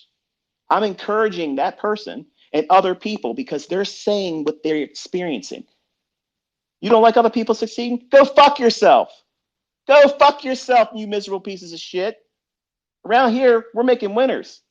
And I'm encouraging that type of mindset where discovery of oneself and the ability to be able to do well. And they see progress and they want to announce it to me and say, I appreciate what you're doing and it's working in my life. I see the results. I'm moving forward with progress and I'm thankful. I'm appreciative. I'm not gloating, bitch.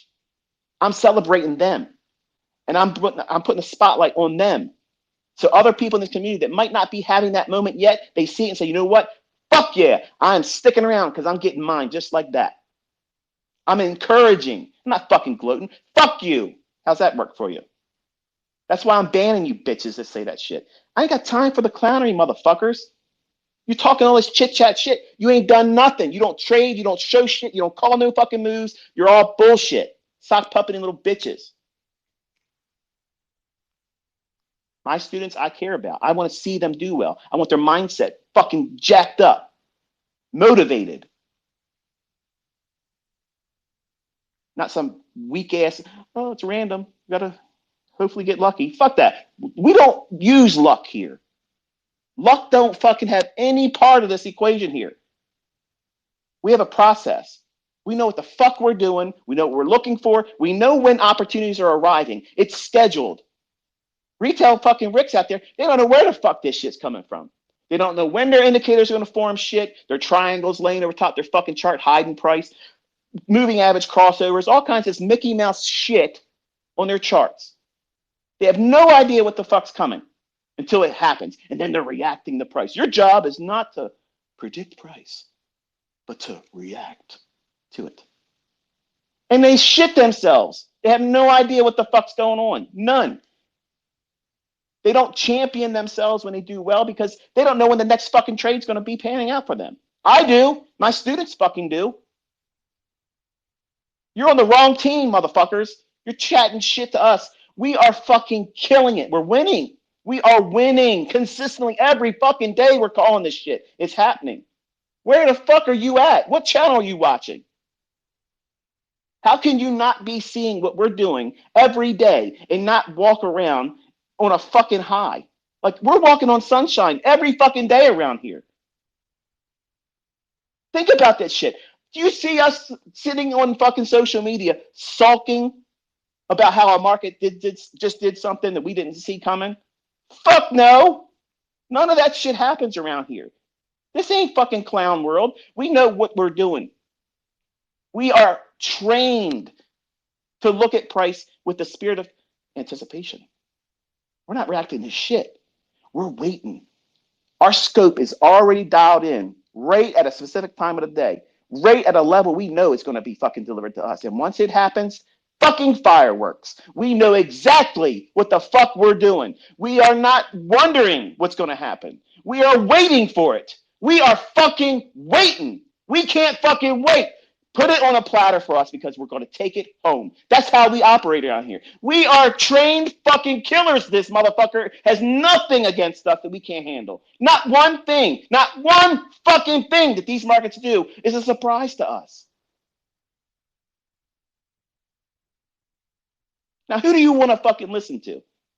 You want to listen to some fucking loser logic where they're waiting for some stupid fucking indicator to plot something. You don't know when that's going to fucking happen. You're staring at your chart waiting for that shit to happen versus the chart, the open, high, low, and close in the time of day that this shit forms. That makes perfect fucking sense. When you go to work, Does your start time fucking vary? No. Your boss is saying, bring your bitch ass to fucking work at this time or you're going to have it. Or you ain't getting paid. This business operates just like that. Everything is delivered by time. I give you windows of opportunity to go in and study because you're going to learn exactly when they repeat. There's small little windows within the time frame that are my kill zones. I'm giving you the opportunity to focus your attention there. And some of my better students have done really good research and seen exactly where I'm leading you to. And they see it happening every day. It consistently delivers. There's no reason for you to look at any kind of drawdown and think, oh, what am I going to do? What am I going to do? You're going to fucking trade. You're going to fix it. But you're going to compensate for that level of stress that you just brought on yourself by having the drawdown. See, it's taken your mind away from the process that you've submitted to originally. But now drawdown, losing trades, has caused you to doubt yourself. That's all that has done. That's the only thing that's changed.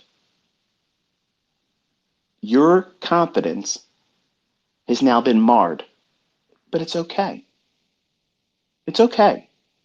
Nothing has changed. Everything still operates just like it did before you were losing trades.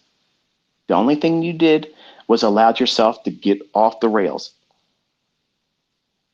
Take yourself away from the markets, slow down,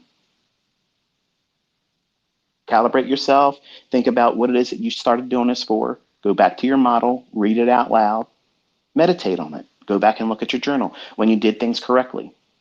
Remind yourself that you know what you're doing, you just did things emotionally. You chased something that wasn't the trade.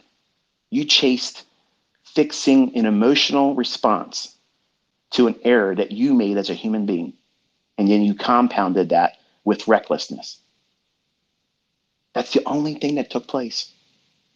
There is no emergency. Your model didn't stop working. You're not even looking at your model when you're trying to fix what you've done to yourself. So it's not the model that's broken. It's the operator that's drunk. Think about it. You know what I just said is true. What made you money before? You got to go back to that. When you're trying to fix drawdown in panic in front of the eyes of other people that watched you draw down live on your live stream, as soon as you start doing your 40 contracts and bullshit, retail Rick's in control. And now you become entertainment. Think, man. I know you don't like me. I know you don't like the fact that I'm doing way better than you and everything, but I'm talking to you. You can fix what you're doing. And you fall victim to yourself all the time. You do it to yourself and you get mad and you direct and deflect that to me. And it's self-inflicted. You do it to yourself, man. And it's easy fix. Everything I said here tonight, easy. Hard for most people to do it, but it's easy to fix. None of these things are reasons for you to be ending your career. Drawdown is not an end to a career. A blown account is not an end to a career. But each time, one of those things, if not both, will happen. And when it does, it changes and replaces the optimism that you had when you first started learning and you had winning trades that led to equity high and equity high and equity high. You need to go back and tap into that. And I know it's hard. It's hard to do that because you are mad at yourself. You're embarrassed if other people know that you did it to yourself. But that's fine. That's everybody does that. In every aspect of life, you do something silly sometimes all the time. You know, that sense of embarrassment or shame, are you gonna willfully carry that every day?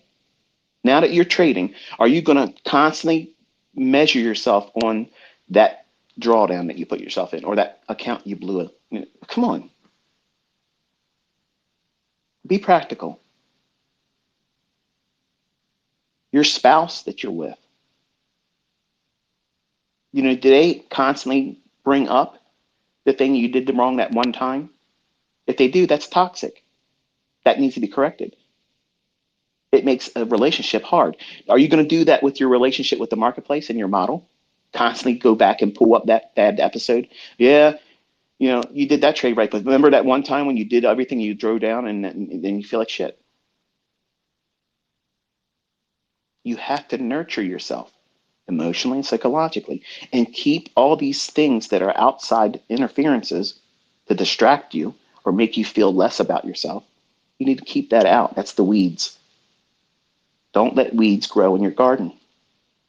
You have to prune and till the ground constantly, looking for things that are going to be a distraction to you, that's going to be an impediment to your development and take you out of the mindset that's required.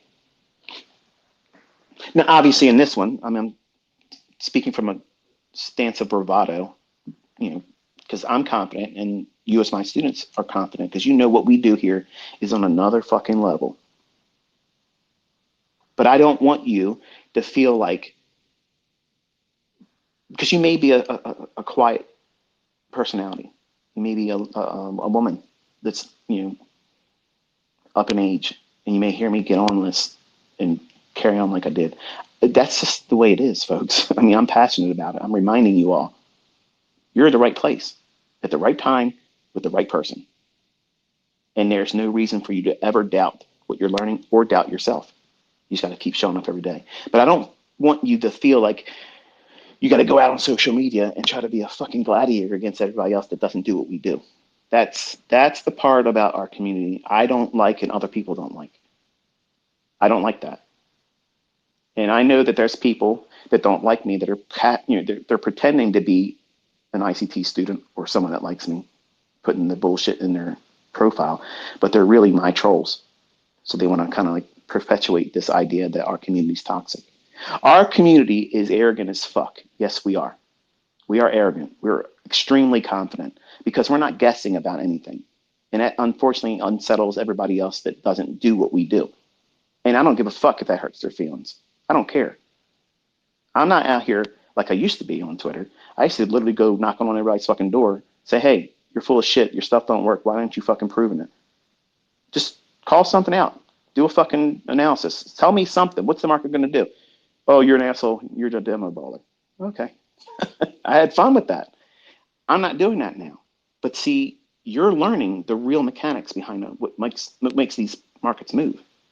And that's upsetting everybody. Because the more I do this and the more I prove it, and I'm bringing students that are fucking taking down fortunes with real money. You see these people saying, oh, these are paid actors. The companies are interviewing them. They're the ones paying them. They're being interviewed. They have their receipts. Ask them for it. I'm directing the audience that watches my videos to them. You have questions, ask them. I'm sure they'll share what they want to share with you in terms of the proof. They don't need to have any more proof. The companies themselves that paid them out in their titles, $122,000, 200,000, 400,000. They paid these people from their money. They got payouts, $40,000, $76,000. That's not market replay bullshit. It's not demo dollars. That's the really real. It's where the rubber meets the road. It's proof that this is a concept that's transferable. Do you need to make that kind of money? No. Should you aspire to? Sure, absolutely, and more. But you don't just jump in thinking that's how it's going to be, because that's what gets you in periods of drawdown, chasing something. And don't, and I've been telling my private students all the time, do not listen to these testimonials and think that I need you to do the equivalent or more, because that is not what I'm telling you to do. I'm just saying I gave an open invitation to anyone that's using what I've taught. If they want to make themselves known and have an interview, their face will be seen, their voice will be heard, and their social media information will be made public and I will draw attention to them so the audience members have an opportunity to talk to them themselves. That's not a paid actor. That's someone that's done it, that's made money. And you may not want to do an interview and done very well, and I have lots of them. They don't care about supporting other people. And guess what? There's not doesn't make them a bad person. They have their own life, they have their own prerogative about what it is they want to do. A lot of you are already saying many times, when we're done in November, you're getting off of Twitter. You don't have any other reason to be there. I won't be on Twitter. My account will be there. That last post will be there. No tweets will be deleted. No videos are coming off my YouTube channel. But my level of engagement with all of you will be very, very, very low. I need that. And I don't mind working hard this year to earn that. But when I step back, it's not because someone rolled me off of Twitter. It ain't because I'm afraid of anything else. It's because I'll be 51 in August. And I am looking at the time that I have left here. And I don't want to spend it like this. As much fun as it is, I have asked my family to spend far too little time with me because of me doing this. And it's been unfair. And I want them to have time with me. Because tomorrow's not promised to no man. I could be snuffed today, taken out. I saw a comment someone shared to me from a dickhead from Texas in his comment section. Someone made a comment saying, I thought for sure ICT would have been killed by now by doxing his address. What kind of shit is that? Like, really? Listen, I understand I rub people the wrong way, but to incite people to want to knock me off, first of all, I don't give a fuck if you do. Instant death, instant glory, I know where I'm going. But I don't live in fear with that shit. But that's the level of toxicity. And Pat, I understand you mentioned on Twitter, you get a lot of feedback from people that's claiming to be an ICT. And I know you say you don't listen to Spaces, but I know you do.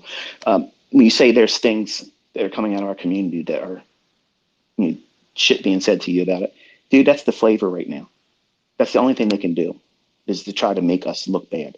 And I'm asking all of you as my community, if people are talking shit, the best thing you can do is ignore them. Don't give them any attention, because that's what they want. They want that heat. They want that constant stimuli because they suck. And when you argue with them or you try to defend, you don't need to defend me. Shit, I'm already fucking proving it. My students are proving it. The market's being called. I'm pushing buttons. Everybody sees it. The bottom line is it is what it is. And let them choke on it. Don't even give them any fucking time. And when I talk about things like this and people try to mother me, it would be better if you didn't talk about it, ICT, blah, blah, blah. I'm actually answering someone that sent me a message that they're wrestling with because they saw something that has them on the fence about trying to start here. I saw this person talk about you, and it's just, what can you say about that to help me get past it? And then I'll respond and I'll say that. It's like a blanket statement, because I know the more time I spend out here doing this, the opposition will constantly put more bullshit out there. And all you have to do is show up every day. If I don't know what I'm doing, if these things don't work, you'll find out on your own. You don't need somebody else to tell you that. You determine that from your own opinion. Don't sit here and sign on to social media, whether it be on YouTube or Twitter or anything else, and take somebody else's opinion about me or anything and simply adopt it. That's the problem with social media. Believe me, I can't wait to get off of Twitter in November. I can't wait, because it's just fucking toxic. Not because of the community. I don't care. People talk shit about me all the time. But when I sign on to Twitter, the things that are being suggested to me, because it's political bullshit or people smearing this one in the campaign or that one, and it's just toxic as shit. Like, it's toxic. So in our community, I try to keep the energy level high. And sometimes it comes across with male bravado that may not be all that palatable for certain audience members. I'm not changing. You filter it. If you can't, go find someone else. I'm not going to be something I can't be, especially if I'm live. If I'm live, that's unfiltered, and I'm going to have these swings. And it may be entertaining to you. It may be offensive to you. I might talk in a language that sometimes isn't appropriate for children. You shouldn't listen to me in a live setting with children around you. Sending me an email, you complaining to me that your kids heard me say the F word. First of all, I'm leaving that responsibility to you as a parent. You don't know what's going to be said in a live setting. So why invite the opportunity for your little ones to hear something inappropriate? I don't have the ability sometimes to keep control of my tongue. It's just the way it is. I don't want to talk this way, but sometimes it just starts. And once it starts, it takes its course. It runs its course. And then that imbalance settles down, and kind of like what I'm talking like now. If I talk another hour from now and don't get off here, you'll hear me rev up again. It's not planned. It's not scripted. It's just, unfortunately, that's what happens. And when I lose control of it, go off the rails, my mind reaches for language that isn't always appropriate. And I don't feel good about it when I'm done. I ask for forgiveness and I feel like I could have done better. But I can't be articulate all the time live. That's why I've always stayed in pre-recorded lectures, and I edit out a lot of that stuff because it's always in there. It's always in there.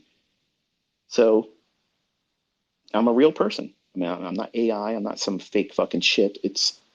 I'm a real person with emotions, a mental disorder that I wrestle with. It's not always been easy to deal with, but I know my shit and I prove it.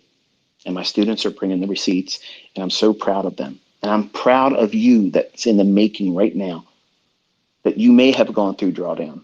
You may have done a little bit of damage to yourself, because Friday was seek and destroy in the morning session. Up, down, up, down, up, down.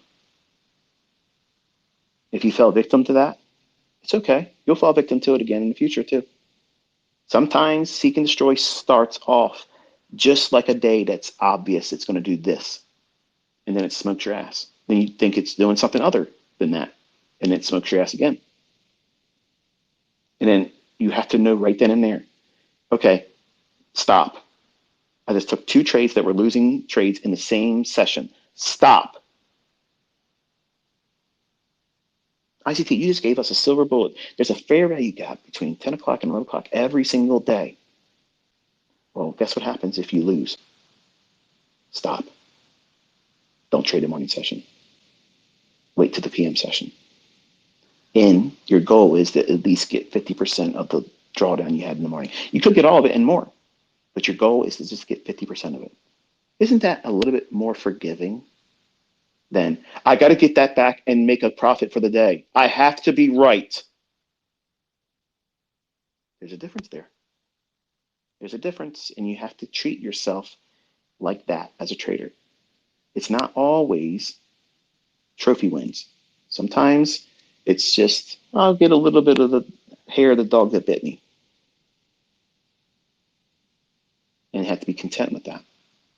And let time do its thing by presenting you new opportunities that will repeat every week, every day, and it won't stop. Unless you do what Retail Rick is telling you to do. Impulsiveness. Things that you know, right before you get into those days that go into drawdown or blow your account, you can go back in time and think, there was a moment when you said, I better not do this. Fuck it, I'm going in. That was it. That's the test, and you failed it. Every single time that's ever happened for me, I never looked back and said, I didn't see that coming. You knew, I knew, it's the way it is. You just got to do it. You just got to do it. Fuck around and find out. In this business, you fuck around and you can find out that you're out of this business. You can cause more damage to yourself financially than you're equipped to pay for. You don't think so? Over leveraging in front of CPI. Yeah, you'll be owing the broker. It'll take everything it's got in your account plus some, and they'll be calling you up real quick with that.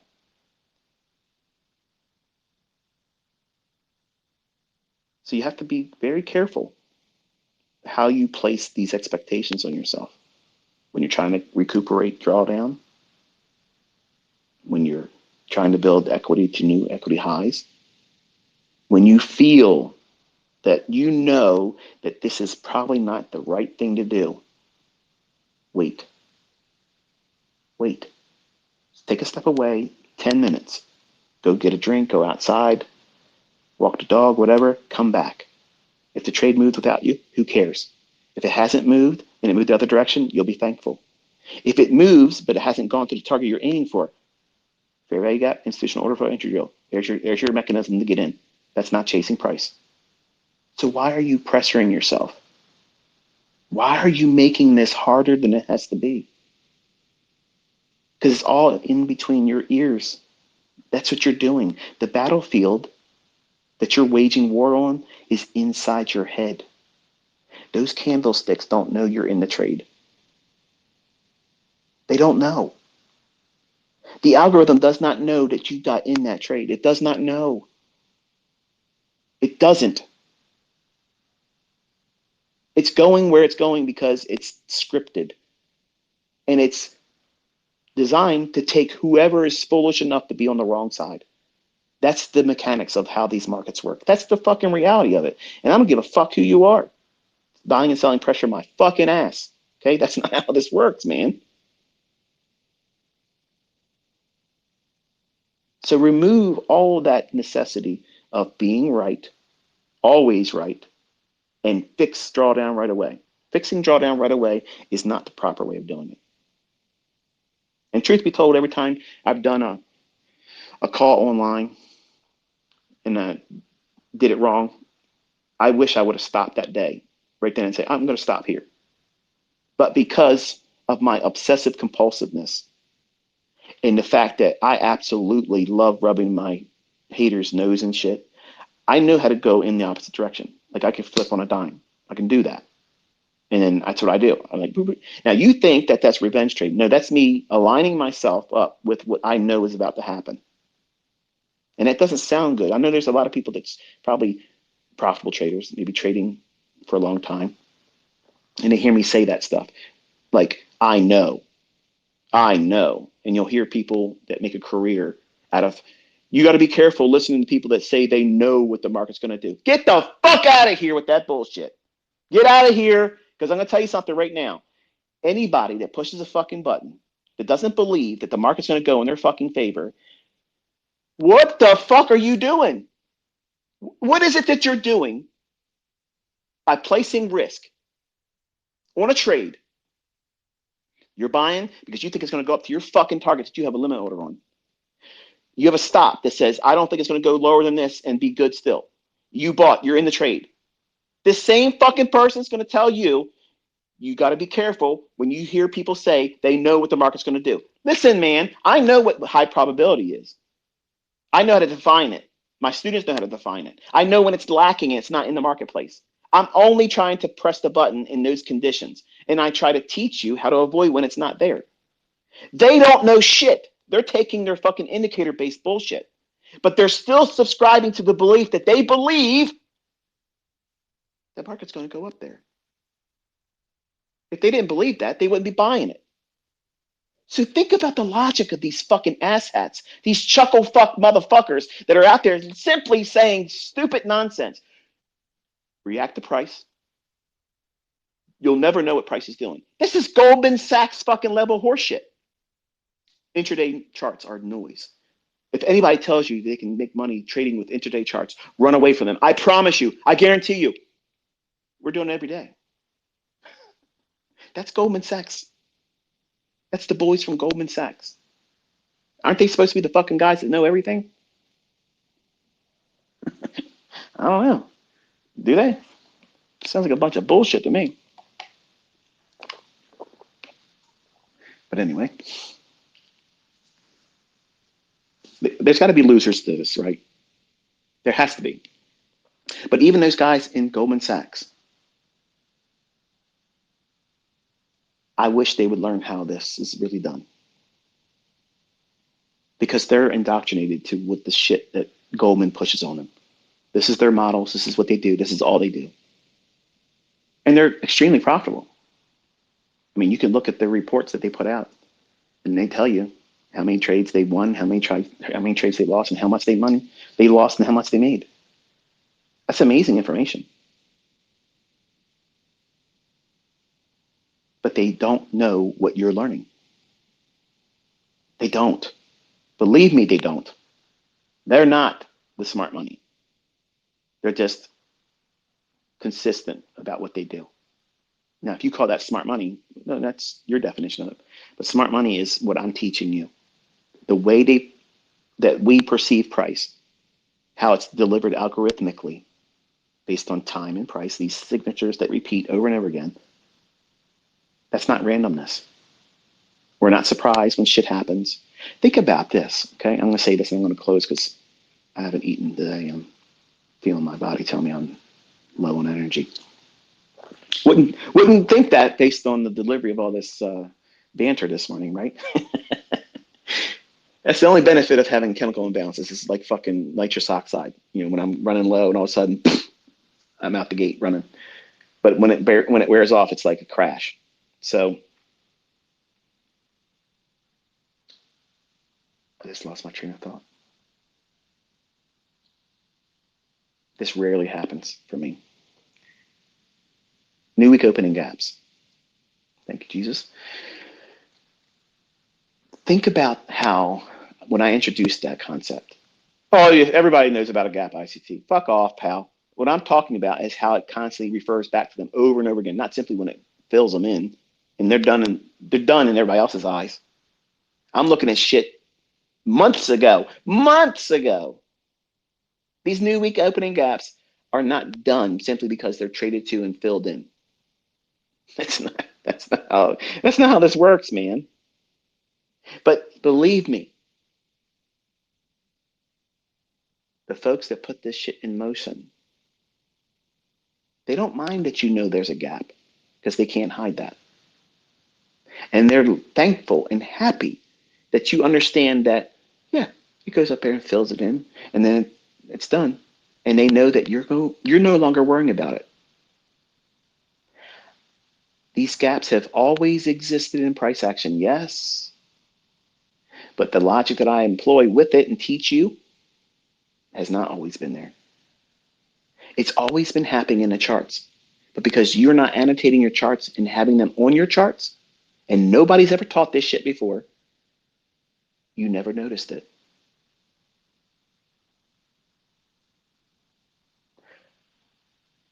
How long do new week opening gaps hold importance to me? 60 days. If the data ranges that I talk about in my core content, that a lot of my students, when I taught that sometimes they quit at that month. They were like, oh, he's bullshit. He's putting filler. This is bullshit. It has nothing to do with anything. This is fucking dumb. Hey, Joker. Hey, clown. Okay. This is the shit that works with it. Stupid fucking people that think they know everything. They come to a teacher, an educator, and they come and they think, well, this is how I'm supposed to be taught. This is how I'm supposed to learn this. You have no idea what the fuck you're learning. You have no idea what you're doing. And you literally stopped learning right when it was getting good. Stupid people. Stupid fucking people. But whatever.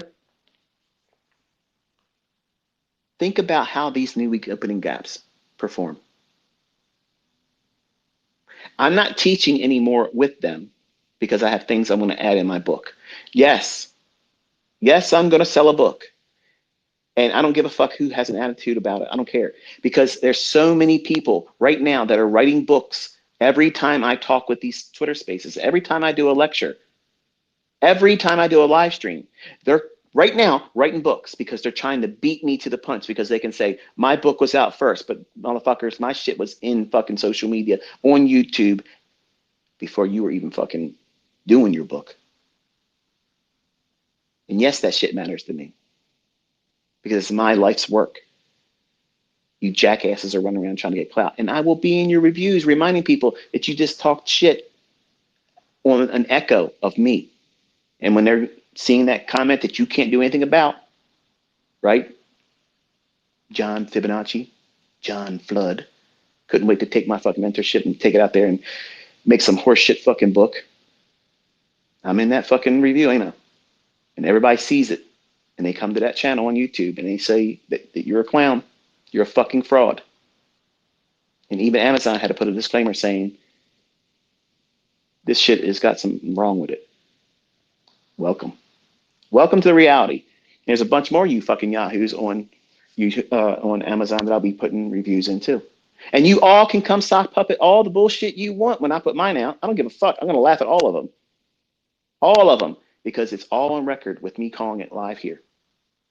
You're all watching. You're in a GAN moment right now.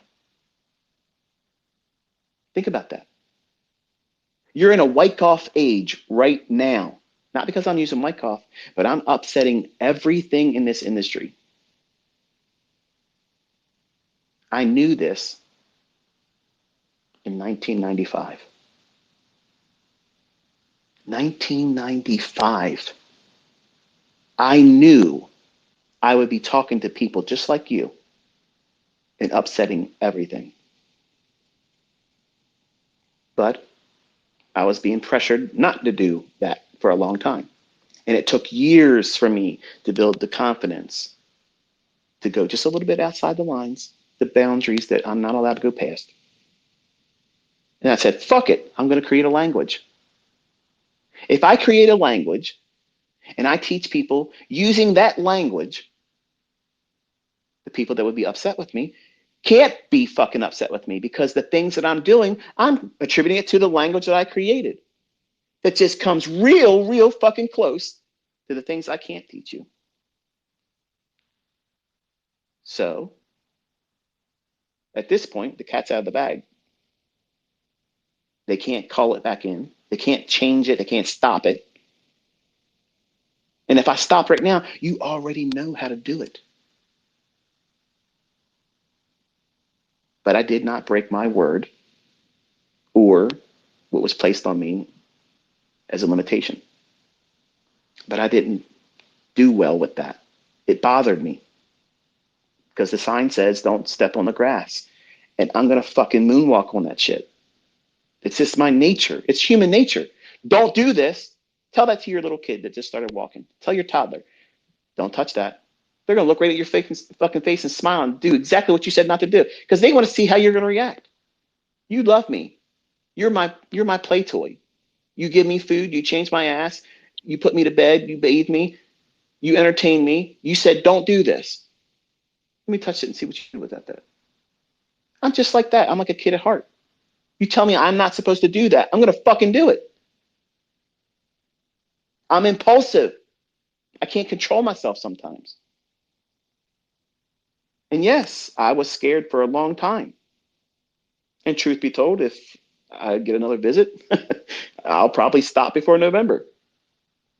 But I have created a language and they understand it. They understand what I did. But you have learned a language that didn't exist before. It's not in retail logic. This shit is totally outside of all that stuff. And you're here right now listening to what they're going to write about in fucking books when I'm gone.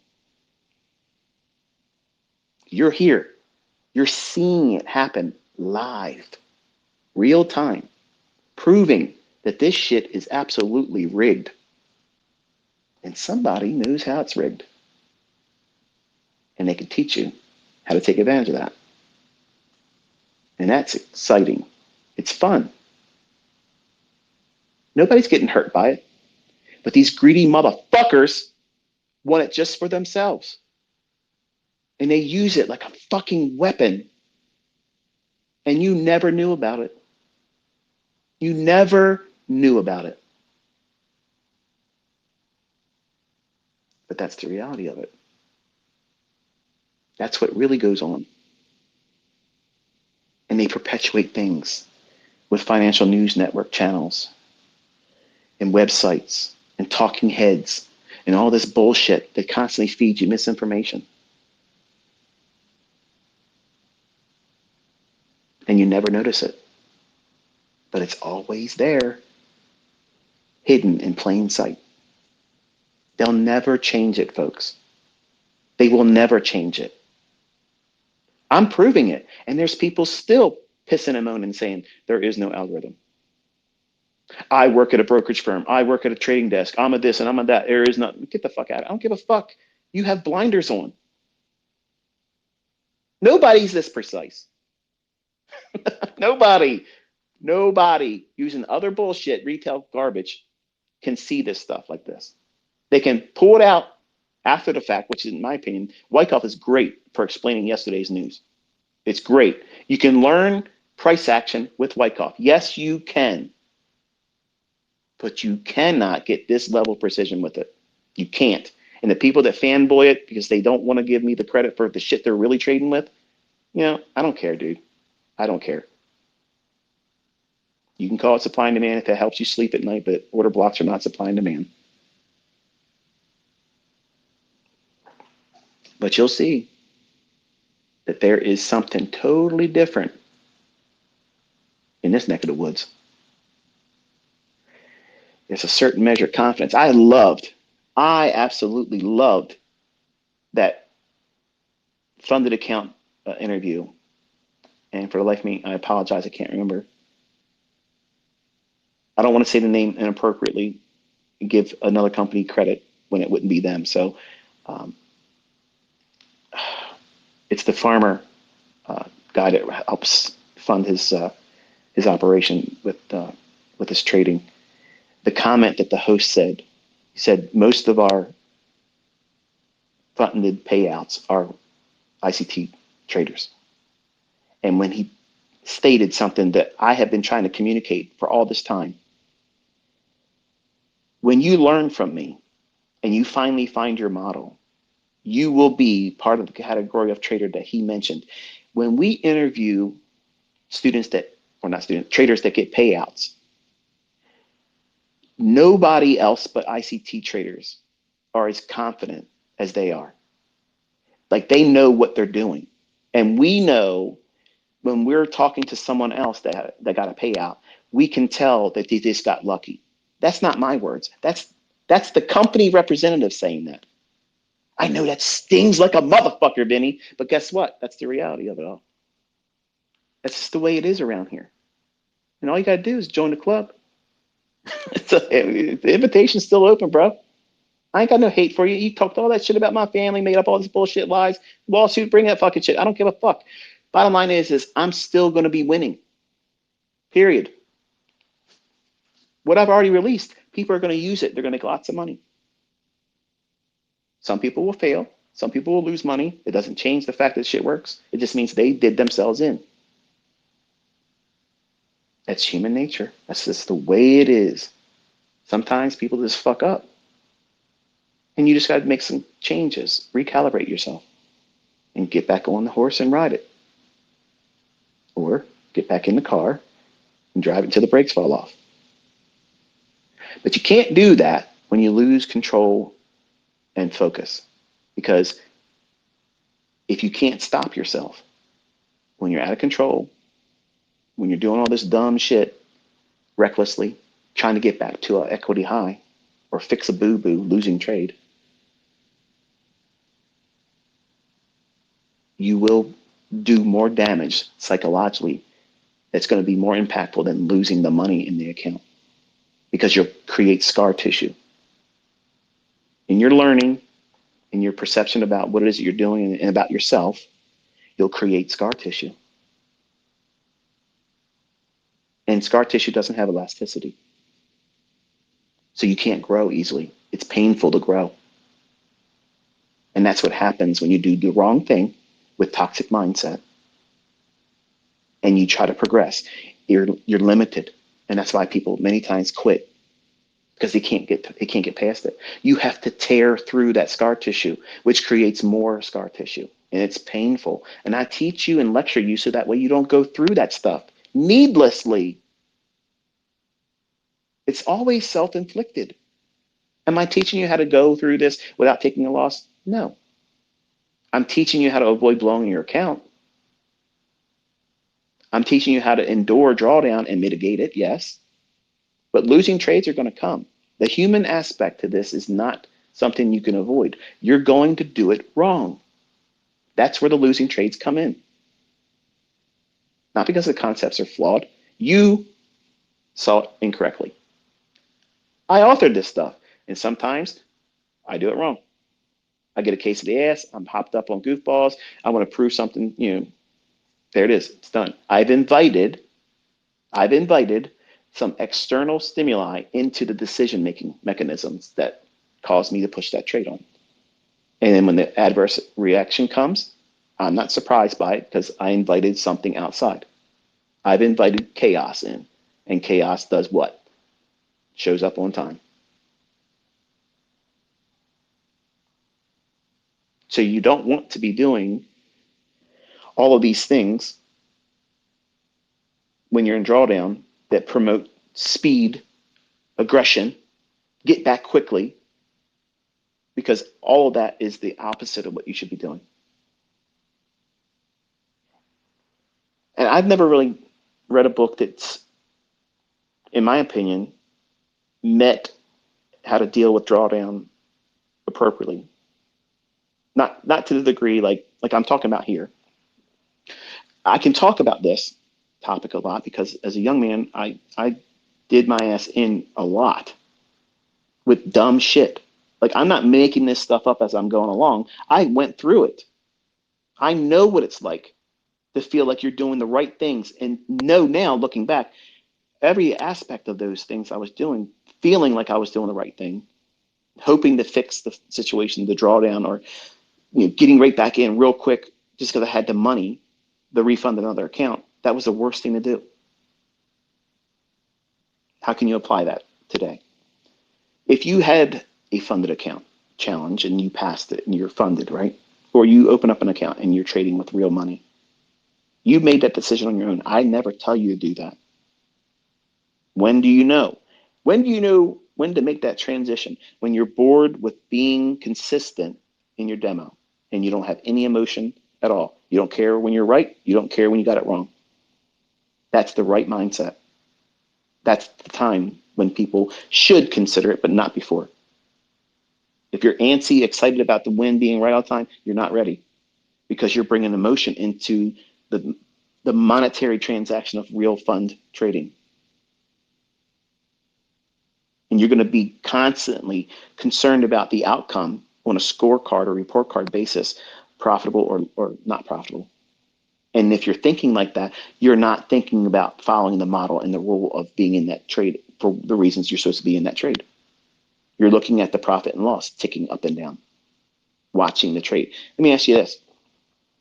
When you put a trade on, how often does your eye go to what the profit and loss amount is? For some of you, if you're thinking to yourself, I'm always watching that shit, you're not ready to be trading with real money because your focus is on that, not watching price. Is price constantly giving you feedback in its delivery? Are you on side? Are you off side?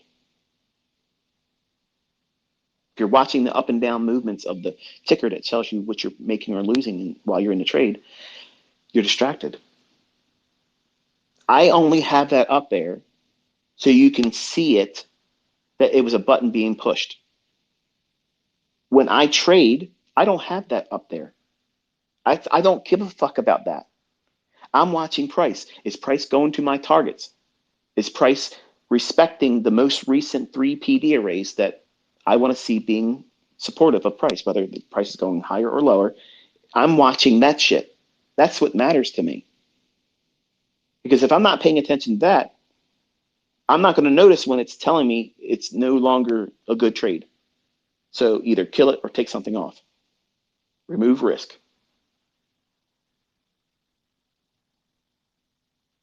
Compare and contrast that, knowing what you know about yourself and your attention span. If you're watching profit tick up and down, like the game. When I was younger, I wanted to see, okay, all right, $200 more, it'll be $1,000. Okay. And you start talking to it. All right, come on, $1,000. Come on, baby, $1,000. Woo! $1,000. I promise if it goes to $1,000, I'm going to get out. If it just gives me $1,000, please just give me $1,000. Now it's drawing down. It's down. It's only up $500. You were up 750, but you were wanting 1,000. Please just, all right, just get back to 750. Fuck it. I don't need 1,000. Just give me 750. I promise. If you just give me that, I'll get out. I swear to God Almighty.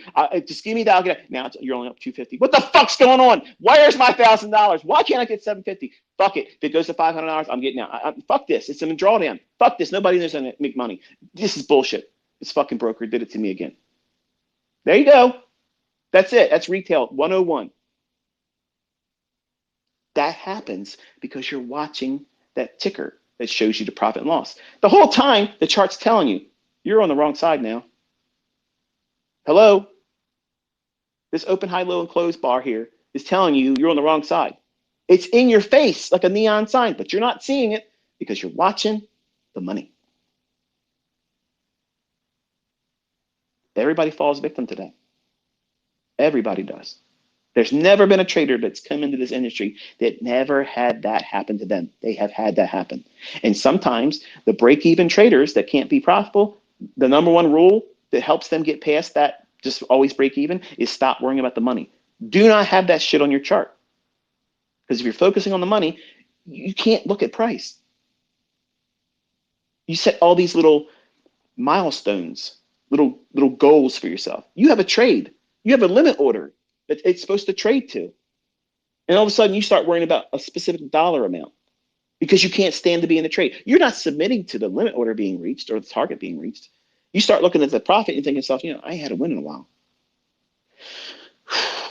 I got to go on social media and show somebody something. Shit, I got to get that $1,000. $1,000, that's it's a band. I got to share that publicly. I don't need to get that 3,000 I'm really supposed to be holding for.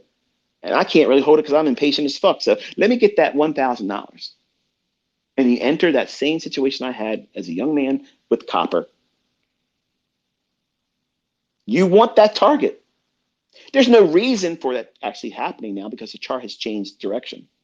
Price is going to go the other way. But damn it, this is your target. You're supposed to trade your plan and plan your trade, right? Okay, you're in the trade. You have a higher target. Your limit order is waiting if it goes up there to get you out. But notice what's happening here.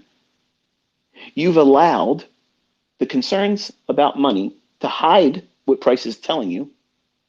And now you're submitting to the fact that you don't have patience. That's a good thing. If you know that you can't hold on to the trade, kill it, because if you stay in it, you may experience that turnaround. If you know that you are not capable of sticking to that trade idea and it's now making you physically uncomfortable where you can't cope, it's not weakness to get out of that. You condition yourself to get out of it, and if it goes there, then you encourage yourself by saying, "Okay, see, if I would have stayed with it, it would have did that." But you didn't make the money, ICT, so that's fucking stupid, dude. You're acting like you go out there on your first run and getting all these targets, no partials. I'm sorry, man. I'm sorry, but that's dumb. You have to grow. You have to progress incrementally, and nobody walks out there doing full pulls. I don't give a fuck who you are, who'd you learn from. I'm the best, and my students don't go out there like that. I teach them partials. They got to get their little cookies along the way, and it grows over time their confidence. But when you feel that temptation to just bail on the trade, even when you're in profit, because you can't stand it, you just can't stand it. You don't know what's going to happen. You've lost the plot. You're no longer submitting to the trade idea. So you're in there doing what? Gambling, hoping and praying. Now you're a religious trader.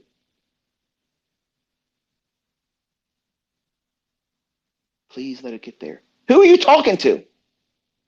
When you're talking to your monitor, who the fuck are you talking to? I don't know who I was talking to, but we're doing it, right? Please just let it get to 1,000. If it gets to 1,000, that'll be enough for me. You know damn well if it goes to 1,000, you're gonna think, shit, it might go to 1,200. But if I get out of 1,200, what if it went to 1,500? And then you're playing a game, like you're fucking around. And some of you might be laughing your ass off right now because you've been there before, but it really shouldn't be funny. You should identify that moment where you have lost the plot of the trade. And as soon as you start thinking, I needed to do this, I needed to do this, you don't need shit but to get out of the trade. That's what you need to do. Because now you're on a hope and prayer. And hope and prayer, in that setting right there, your prayers are being answered. The price is telling you it's about to go the other direction. And you're not seeing it because you're looking at that profit ticker, the up and down fluctuation of your profitability, hoping that it gets to some random fucking number that has absolutely no reason for price that really reached there. But that's because that's what you want. That's your trophy. That's your cookie. You're reaching into the jar. You're constantly digging down in there, feeling for that last cookie. You want that last one, but it's not there. Carl's been there the fucking day before and got that last motherfucker. Sorry. Day late and a cookie short. Your $1,000 profit ain't getting delivered to you. And then what happens? It moves down a little bit and you lower it. Okay. I ain't going to get a full cookie, but there might be a half of that cookie left. You know what it's like when you get in the cookie jar, some of them break. There ain't none left really, but let me just feel if there's any crumbs down there that I can put together and get some kind of a shit out of it. So you start making deals with yourself. Like if it goes to $7.50, I'll get out. I promise. Who are you promising? Who are you talking to? You're talking out your ass. Because you're not going to do that if it does it. So why are you doing it? You're pantomiming. You're talking out your ass. You're trying to pretend you have, well, the capability to follow through with a rule when you've already shown that you don't have that already. And you are doing what? You're speaking to a fucking computer screen that cannot hear you. It's not going to reason with you. Price is not going to say, well, you know what? I have been an asshole to you recently, and I've caused a lot of trades not to pay in your favor. So listen, pal, it's no hard feelings. It's nothing personal. I'm going to give you something today. I'll throw you a bone. Here's $1,000. Let's get out your target. It ain't fucking happening like that. So why are you even going through the motions of doing this shit? Talking to the screen. Come on, please. Do this. Get the fuck out of here. You have lost the plot. Now, I have done many times, teasingly, either in my recording, sometimes I'll type out, it's teasing me, it won't go down there. And all of a sudden it goes right to my target and then fills me. That's not what I'm saying here. What I'm saying, I know where it's going. It's clearly being illustrated in the chart. I'm not on there saying, please, let this do. I know where it's reaching for. But you as a new student, new trader, you're going to be in a setting where you're in a trade. And it's going to be impossible for you to hold on to it. And I don't know really what goes on that creates that condition. I think it's just a matter of lack of experience, not knowing what you're looking for. And usually that creeps into your trading after you had a series of losing trades. So finally, when you get into something and you're impatient because you want that trade to run real quick to your target, and it might not be doing that. And it might be showing you it's actually reversing, but you don't have that perception or skill set because, number one, you're probably in drawdown and everything you're looking at through price is distorted. So you're really not seeing things clearly. So the only thing that's clear to you is you want $1,000 out of that trade.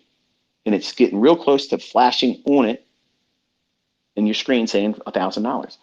But what you're saying is you're trying to fucking play a video game where you're going to try to time exiting when it gets to $1,000 because it might flash there 1,000 one time and you didn't get off there. It could go there, flash one time and never be there. And then you're frustrated. So really what you're doing is you're lying to yourself. You're lying to yourself. You're pantomiming like you know what you're doing. And you're trying to convince yourself with every ounce of your being because you're talking to yourself. You're literally out of your fucking mind. You're talking to yourself and a computer screen that has no ability to understand or even reason with you. Think about that. It's fucking madness, right? But that's what you're doing. You're doing that. You're fucking talking to an inanimate object, your screen, and you're hoping and praying that it will listen to you. You're praying that that open, high, low, and closed bar is going to favor you and give you what you want. If you are talking to the marketplace like that, and you're literally praying that it does that, you've lost the plot. You have literally lost control of yourself. And the best thing to do is collapse the trade. That's the best thing. And yes, sometimes it'll run and go to your target. But guess what? You were already indicating that you were not willing to stay patient long enough for that to happen. So what are you learning by staying in that environment where you can't submit to it? And now you're begging and praying to the God of your screen to answer your prayer and give you $1,000 win or whatever that target would be. Think about it. Staying in that environment is not teaching you anything. It's furthering this pursuit of things that are external instead of internal. You're seeing your body, your mind, give you indications that you are now in a position that's uncomfortable. Is there something wrong with you getting out when it was at 750? Because you don't think that it's going to go ultimately to your target and you don't have the patience to hold on to it. What's wrong with that idea, just collapsing the trade? Nothing. It's the same thing with a partial. They fucking pay every time, 100% of the time. They never fail. So when somebody comes behind this message that I'm giving you today, with no proof they fucking trade profitably, they can't call shit, they ain't done shit, but they're going to say, this is stupid, ICT said this dumb shit, blah, blah, blah, blah, blah. Counter it with you doing it live. How's that work for you? Okay? There's your challenge. Everybody's got talking shit about there, talking about me and my concepts. Go out there and start doing it better. I'll watch your live stream. And if you're good, I'll say so. And I'll bring people to your fucking shit. But if you're talking out your ass and you got nothing, bringing nothing to it, your opinion is moot. It's nothing. It's shit. Garbage. So when I'm telling you that you are wrestling now and you don't know what you're going to submit to anymore, and now you just pull it out of your ass, well, I hope it flashes up this much money in my profit. If it does, I'll get out. That right there indicates to you, if you're thinking it and if you start talking it, you have lost control. That is the last sign that you are now mad. That's the confirmation that you're out of your fucking mind because you're literally talking out loud, praying for something that you have no control over. And it's less than what you started the trade with. It's less than the target that started this whole idea of you bidding in the marketplace. So if you're now in this position where you're begging for the market to give that to you, and it starts moving away and you feel the impulse to lower it, okay, now just give me this. Fuck that. Get out. Just get out of that. And treat it like it's a partial and the balance just got stopped out at break even. That's how you wrestle with that. And you cancel it. You don't have any room for negative thinking about it. You don't beat yourself up about it. It is what it is. What did you do wrong? You fucking made money. You made money. You didn't get your $1,000. You made $750. Fuck it. 750 is better than not having 750. It's better than losing 750. Everything's about perception and how you think about it. And the books and the bullshit you listen to these people out there, they don't know what the fuck they're talking about. And that stupid logic they give you, you shouldn't take partials. You shouldn't pay yourself, is what the fuck they're saying. Run the risk with your low probability bullshit of not getting your targets filled. It's all or nothing. Partials are stupid. That's someone telling you don't make money and making money is dumb. That's equivalent to that. You want to listen to that shit? Man, get the hell out of here. I ain't got time for that. That's some Mickey Mouse fucking logic right there. Don't take profits. Taking profits is stupid.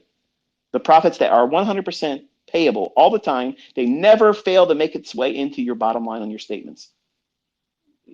Okay, next. Turn the channel if someone's talking like that. You're here learning how to read price. Why? Because you want to make fucking money. When the market offers that opportunity for you to take money out of it, you take it, especially when you're inexperienced, because you might just be in a run that's short-lived, and what you think is a target may not really pan out. And you can't just take, in the beginning, every trade and run with it until the brakes fall off it. You have to look at things objectively. Be reasonable with yourself. Acknowledge the fact that you're inexperienced, and hey, you know what?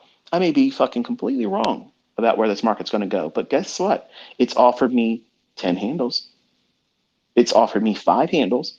I might be looking for 30, but let me take something at 5. Let me take something at 10. But you'll never be able to get that high multiple R payout, ICT, by doing that. In the beginning, you won't fucking be able to have that wherewithal to hold for it. So you grow in your knowledge and your experience getting to that level of trade. I have trades that I put on all the time, and I have a best case limit order. My students know this about me. I'm not always suggesting that this is exactly where the market's going to go. When there's an opportunity for it to go beyond what I think is reasonable, I put my limit order there, because sometimes you get these wild, crazy runs, and it's just nice to be able to catch that tiger by the tail. If you don't have your limit order there and it goes there, you can't make money with that. So I know that sometimes in my trades, I will be just outside of the range that's reasonable. But I'm taking partials along the way to prove to you that it's going in the right direction, and I don't need to see my full terminus target reached. And what am I teaching you? How to get paid, and you don't need to be right. That is the best way to learn. I wish I was trained that way as a young 20-year-old. I wish I would have been taught that. It would have saved me so many blown accounts, because there's lots of times I had trades that were in my favor and I held for the fucking target, took nothing off, and they reverse and come back and stop me out in a loss. Don't ever let a winning trade ever turn onto you and make a net loss. If the market's moving and it gives you 5 handles, take something off. But what happens if I'm only trading 1 contract? Take your fucking trade off. Grow in your knowledge and your experience until you get to able to find the 5 handle, the 10 handle runs, and you can not feel the impulse to take off at 5, and you submit yourself to what? Lock in 2 handles and reach for the 10. If it comes back and stops you out at 2, okay, no problem. You took a partial at 2 and stopped out on break even. That's how you look at it. It's all about perception. But when you go in and you listen to these Mickey Mouse mentors sitting around with their fucking computer screens, their fucking backs showing in their displays, and they don't know anything, you never see them trading. They got a lot of shit to say about everybody else in their private circles, but they ain't got the balls to do it publicly. Don't take partials. This guy's a fraud. This guy's a bunch of bullshit, blah, blah, blah. When you listen to that dumb logic, you're going to have stunted growth. You won't have results that you can grow and feel confident with, which is necessary in this industry. It's not an overnight success for anybody. Wasn't for me. Wasn't for me. And it won't be for you. You're going to learn a lot about yourself, the things that you're going to bring to this as a problem, but you won't think it's a problem. And what's funny is men that come into this industry that think they have certain skill sets or strengths in their personal characters, that's usually the thing that fucks them up. Oh, I'm confident, and you're overconfident, and that's how you blow your account.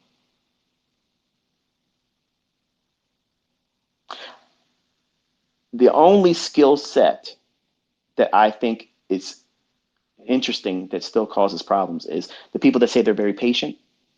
They end up becoming too patient, and they wait too long. The move starts happening. because they're patiently waiting for something perfect.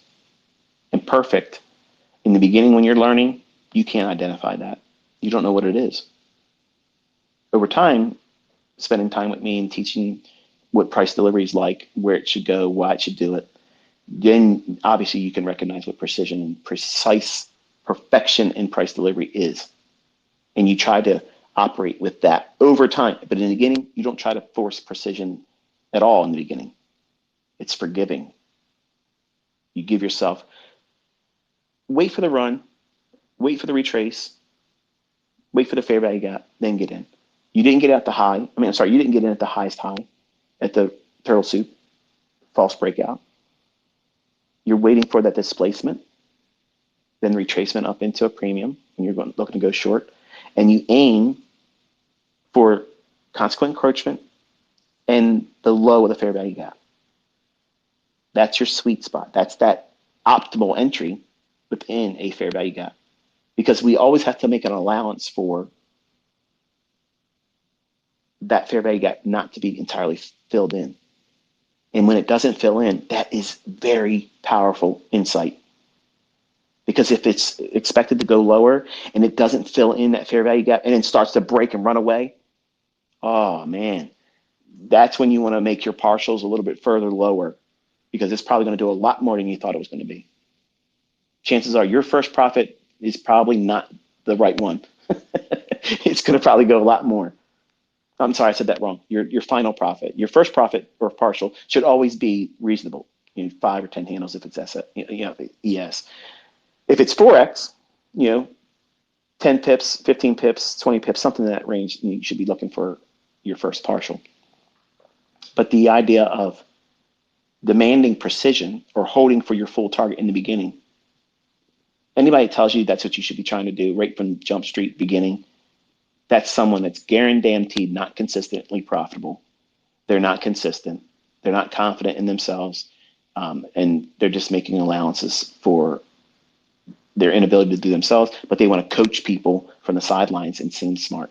Because the idea is if they're talking like that and they're not promoting anything publicly, showing that they can do it, showing that they can call it beforehand, explaining beforehand, the misnomer is, well, this person has a lot of people following him and he says this is what we should do.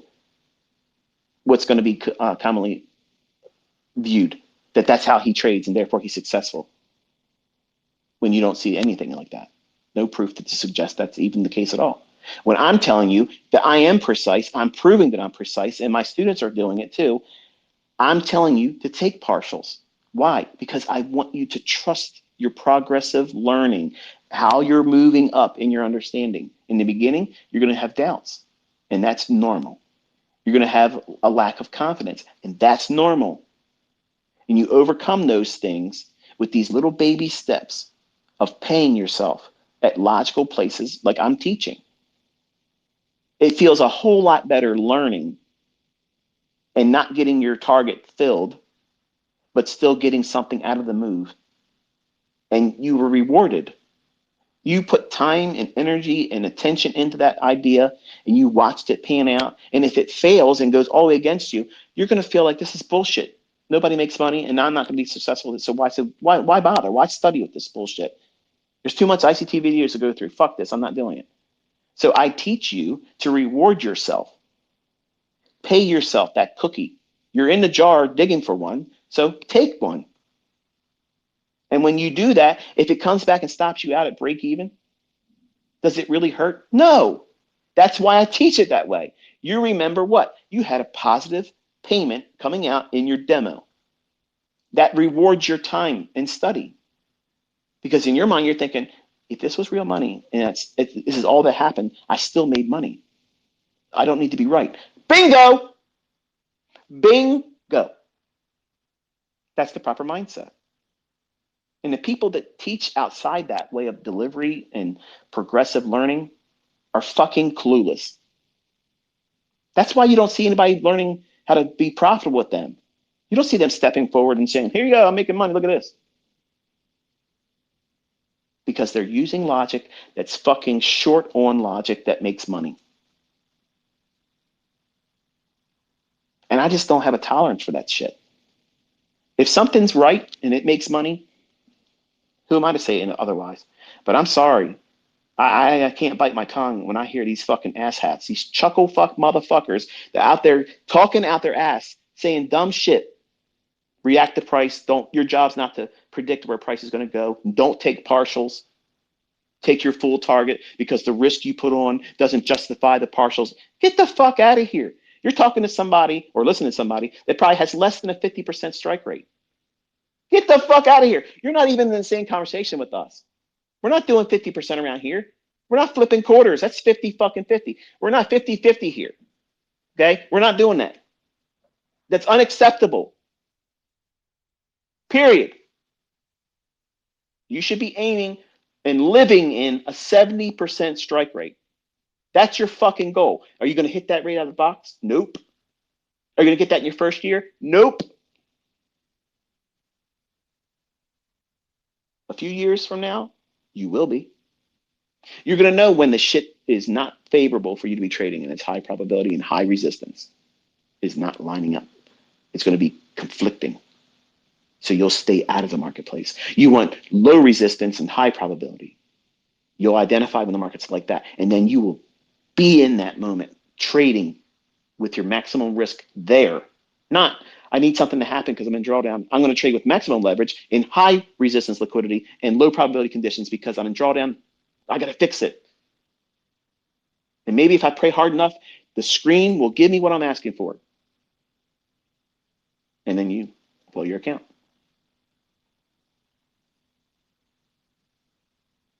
Many of you that are brand new probably never thought about it like this because you haven't been doing it long enough. And it doesn't resonate with you. It just sounds like, a pointless rant. Emotional, talking points that don't have any relevance to you. But I promise you, the people that have been trading, they understand exactly what the fuck I'm talking about. They've been there. And I guarantee you they can appreciate this level of discussion because now it makes perfect sense how they messed up, how to avoid it going forward, and they wish they would have known it beforehand. The same thing that you're hearing right now and not appreciating because you haven't traded with real money yet. You haven't gone through these growth periods where it's growing pains. And you all go through growing pains. Growth and understanding is going to come to you in this industry through pain. And you want to avoid it. I replied to somebody this morning when I tweeted that my son went into drawdown on Friday. And it's the best thing he can have. And the surest way to reinforce following rules is experiencing pain. And the gentleman, I'm assuming it was a gentleman, says, how do we avoid those painful experiences? You go through them. You walk forward without quitting. That's what you do. Because what you're saying is, as a trader, how do I avoid losing? I don't have an answer for that. No one is going to have an answer for that. There is no 100% strike rate ever. It's not going to happen. I can't produce that for you. I can't teach that to you. I don't promise that to you. But what I do promise is that you will learn how to read price action more clearly than anything else out there can teach you. And at some point, here's where the gray area is, okay? At some point, when you get really, really good and consistent with being able to read price action, and you get bored with being correct in your analysis and the market painting in your favor, and you have no emotional stimuli attributed to it. You don't care. You don't have any kind of reaction that's either happiness or regret. It's just, you know what's going to happen, you know how you're going to react to it, and you expected that to happen anyway. At that moment, it's going to happen for all of you at a different time, much longer than you want it to. I promise you that. But when you reach that moment where it's like that for you, then at that moment, you can consider trading with live funds when you decide so. But any time prior to that, I promise you, you are not prepared.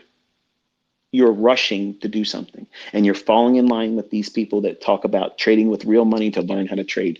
And that's the stupidest fucking shit anybody could say in this industry at all. It's fucking dumb. It's dumb. The only thing you're doing is guaranteeing you that you're going to feel what my son feels now: regret, scar tissues formed. He's going to make him scared to take the next trade. Even when the trade's good, he's going to be importing all of that toxicity because he lost. He lost when he didn't really lose anything. It's a simulated environment. But in his mind, because he's new, he thinks he lost about $4,000. So it's monumental to him. And in every trade he takes going forward now, he's going to have the fear and anxiety of, is it going to lead to that again? And that's what happens when you listen to these people tell you to learn how to trade, not in a demo, but with a live account. That is the dumbest fucking shit. Dumb. Don't listen to that. I don't give a fuck who makes fun of me because I'm teaching in a demo. I'm responsible. I am responsible as a mentor. I'm telling you that this shit will hurt you. You want to have training wheels on. You want to have your safety fucking belt on, helmets, fucking football pads, shin guards, every fucking thing, a mouse fucking piece. Because this fucking market will kick your fucking ass. You get in there trying to Mickey Mouse with it. You don't know what you're doing, and you're going to risk money. That little bitty account that you said you're going to learn how to trade in, be offside in front of CPI number coming out. That little account is going to be a big fucking account with a negative sign right in front of it. Hello, you owe us some fucking money that you don't have. That's the logic. In the reality, listen to these jokers that talk about learn how to trade with real money. Demo trades are stupid. Demo this. These are people that are not making money, folks. I guarantee you they're not.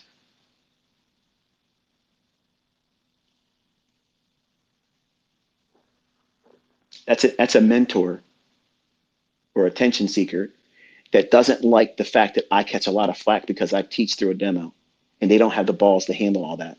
When I came out publicly, stepped out there just like that and said, here's me, I'm going to teach you in a demo.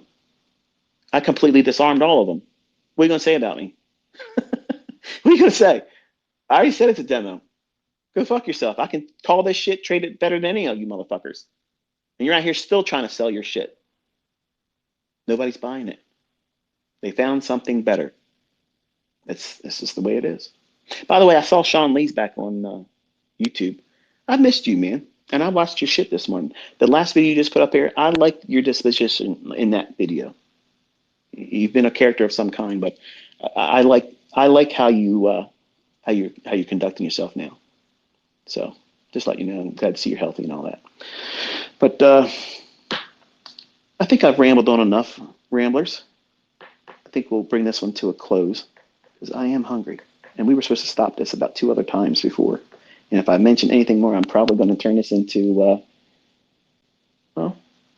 we started at 10 o'clock. It's almost 4 hours, right? I can go 30 more minutes, but I'm not. The session on Monday will not be live streamed. So I don't know if I'll be doing anything in Twitter, calling anything, because I'll be working with my son. I have a mission with him now. So Monday and Tuesday, I think I'll own them for myself and my son. So don't expect too much from me on Monday and Tuesday. So we'll see what we get. I'll take a look at the economic calendar tonight and see where I think I'm going to do my 2 live streams for this week with you all. But be very careful this week. Don't be in a hurry. Hold no bias until we see how we open on Sunday. And then I'll probably mention something at that time on Twitter. I'll share some charts and ideas of what I think might be favorable for the week. So that way it gives you an idea of what I would be looking for with my son on Monday. So that way you at least have something gun to my head type scenario, okay? And until I talk to you next time, enjoy the rest of your weekend. Study. Don't do too much studying. Enjoy yourself. Have something outside of the markets, okay? And I will tickle your Twitter later this week. Until then, be safe.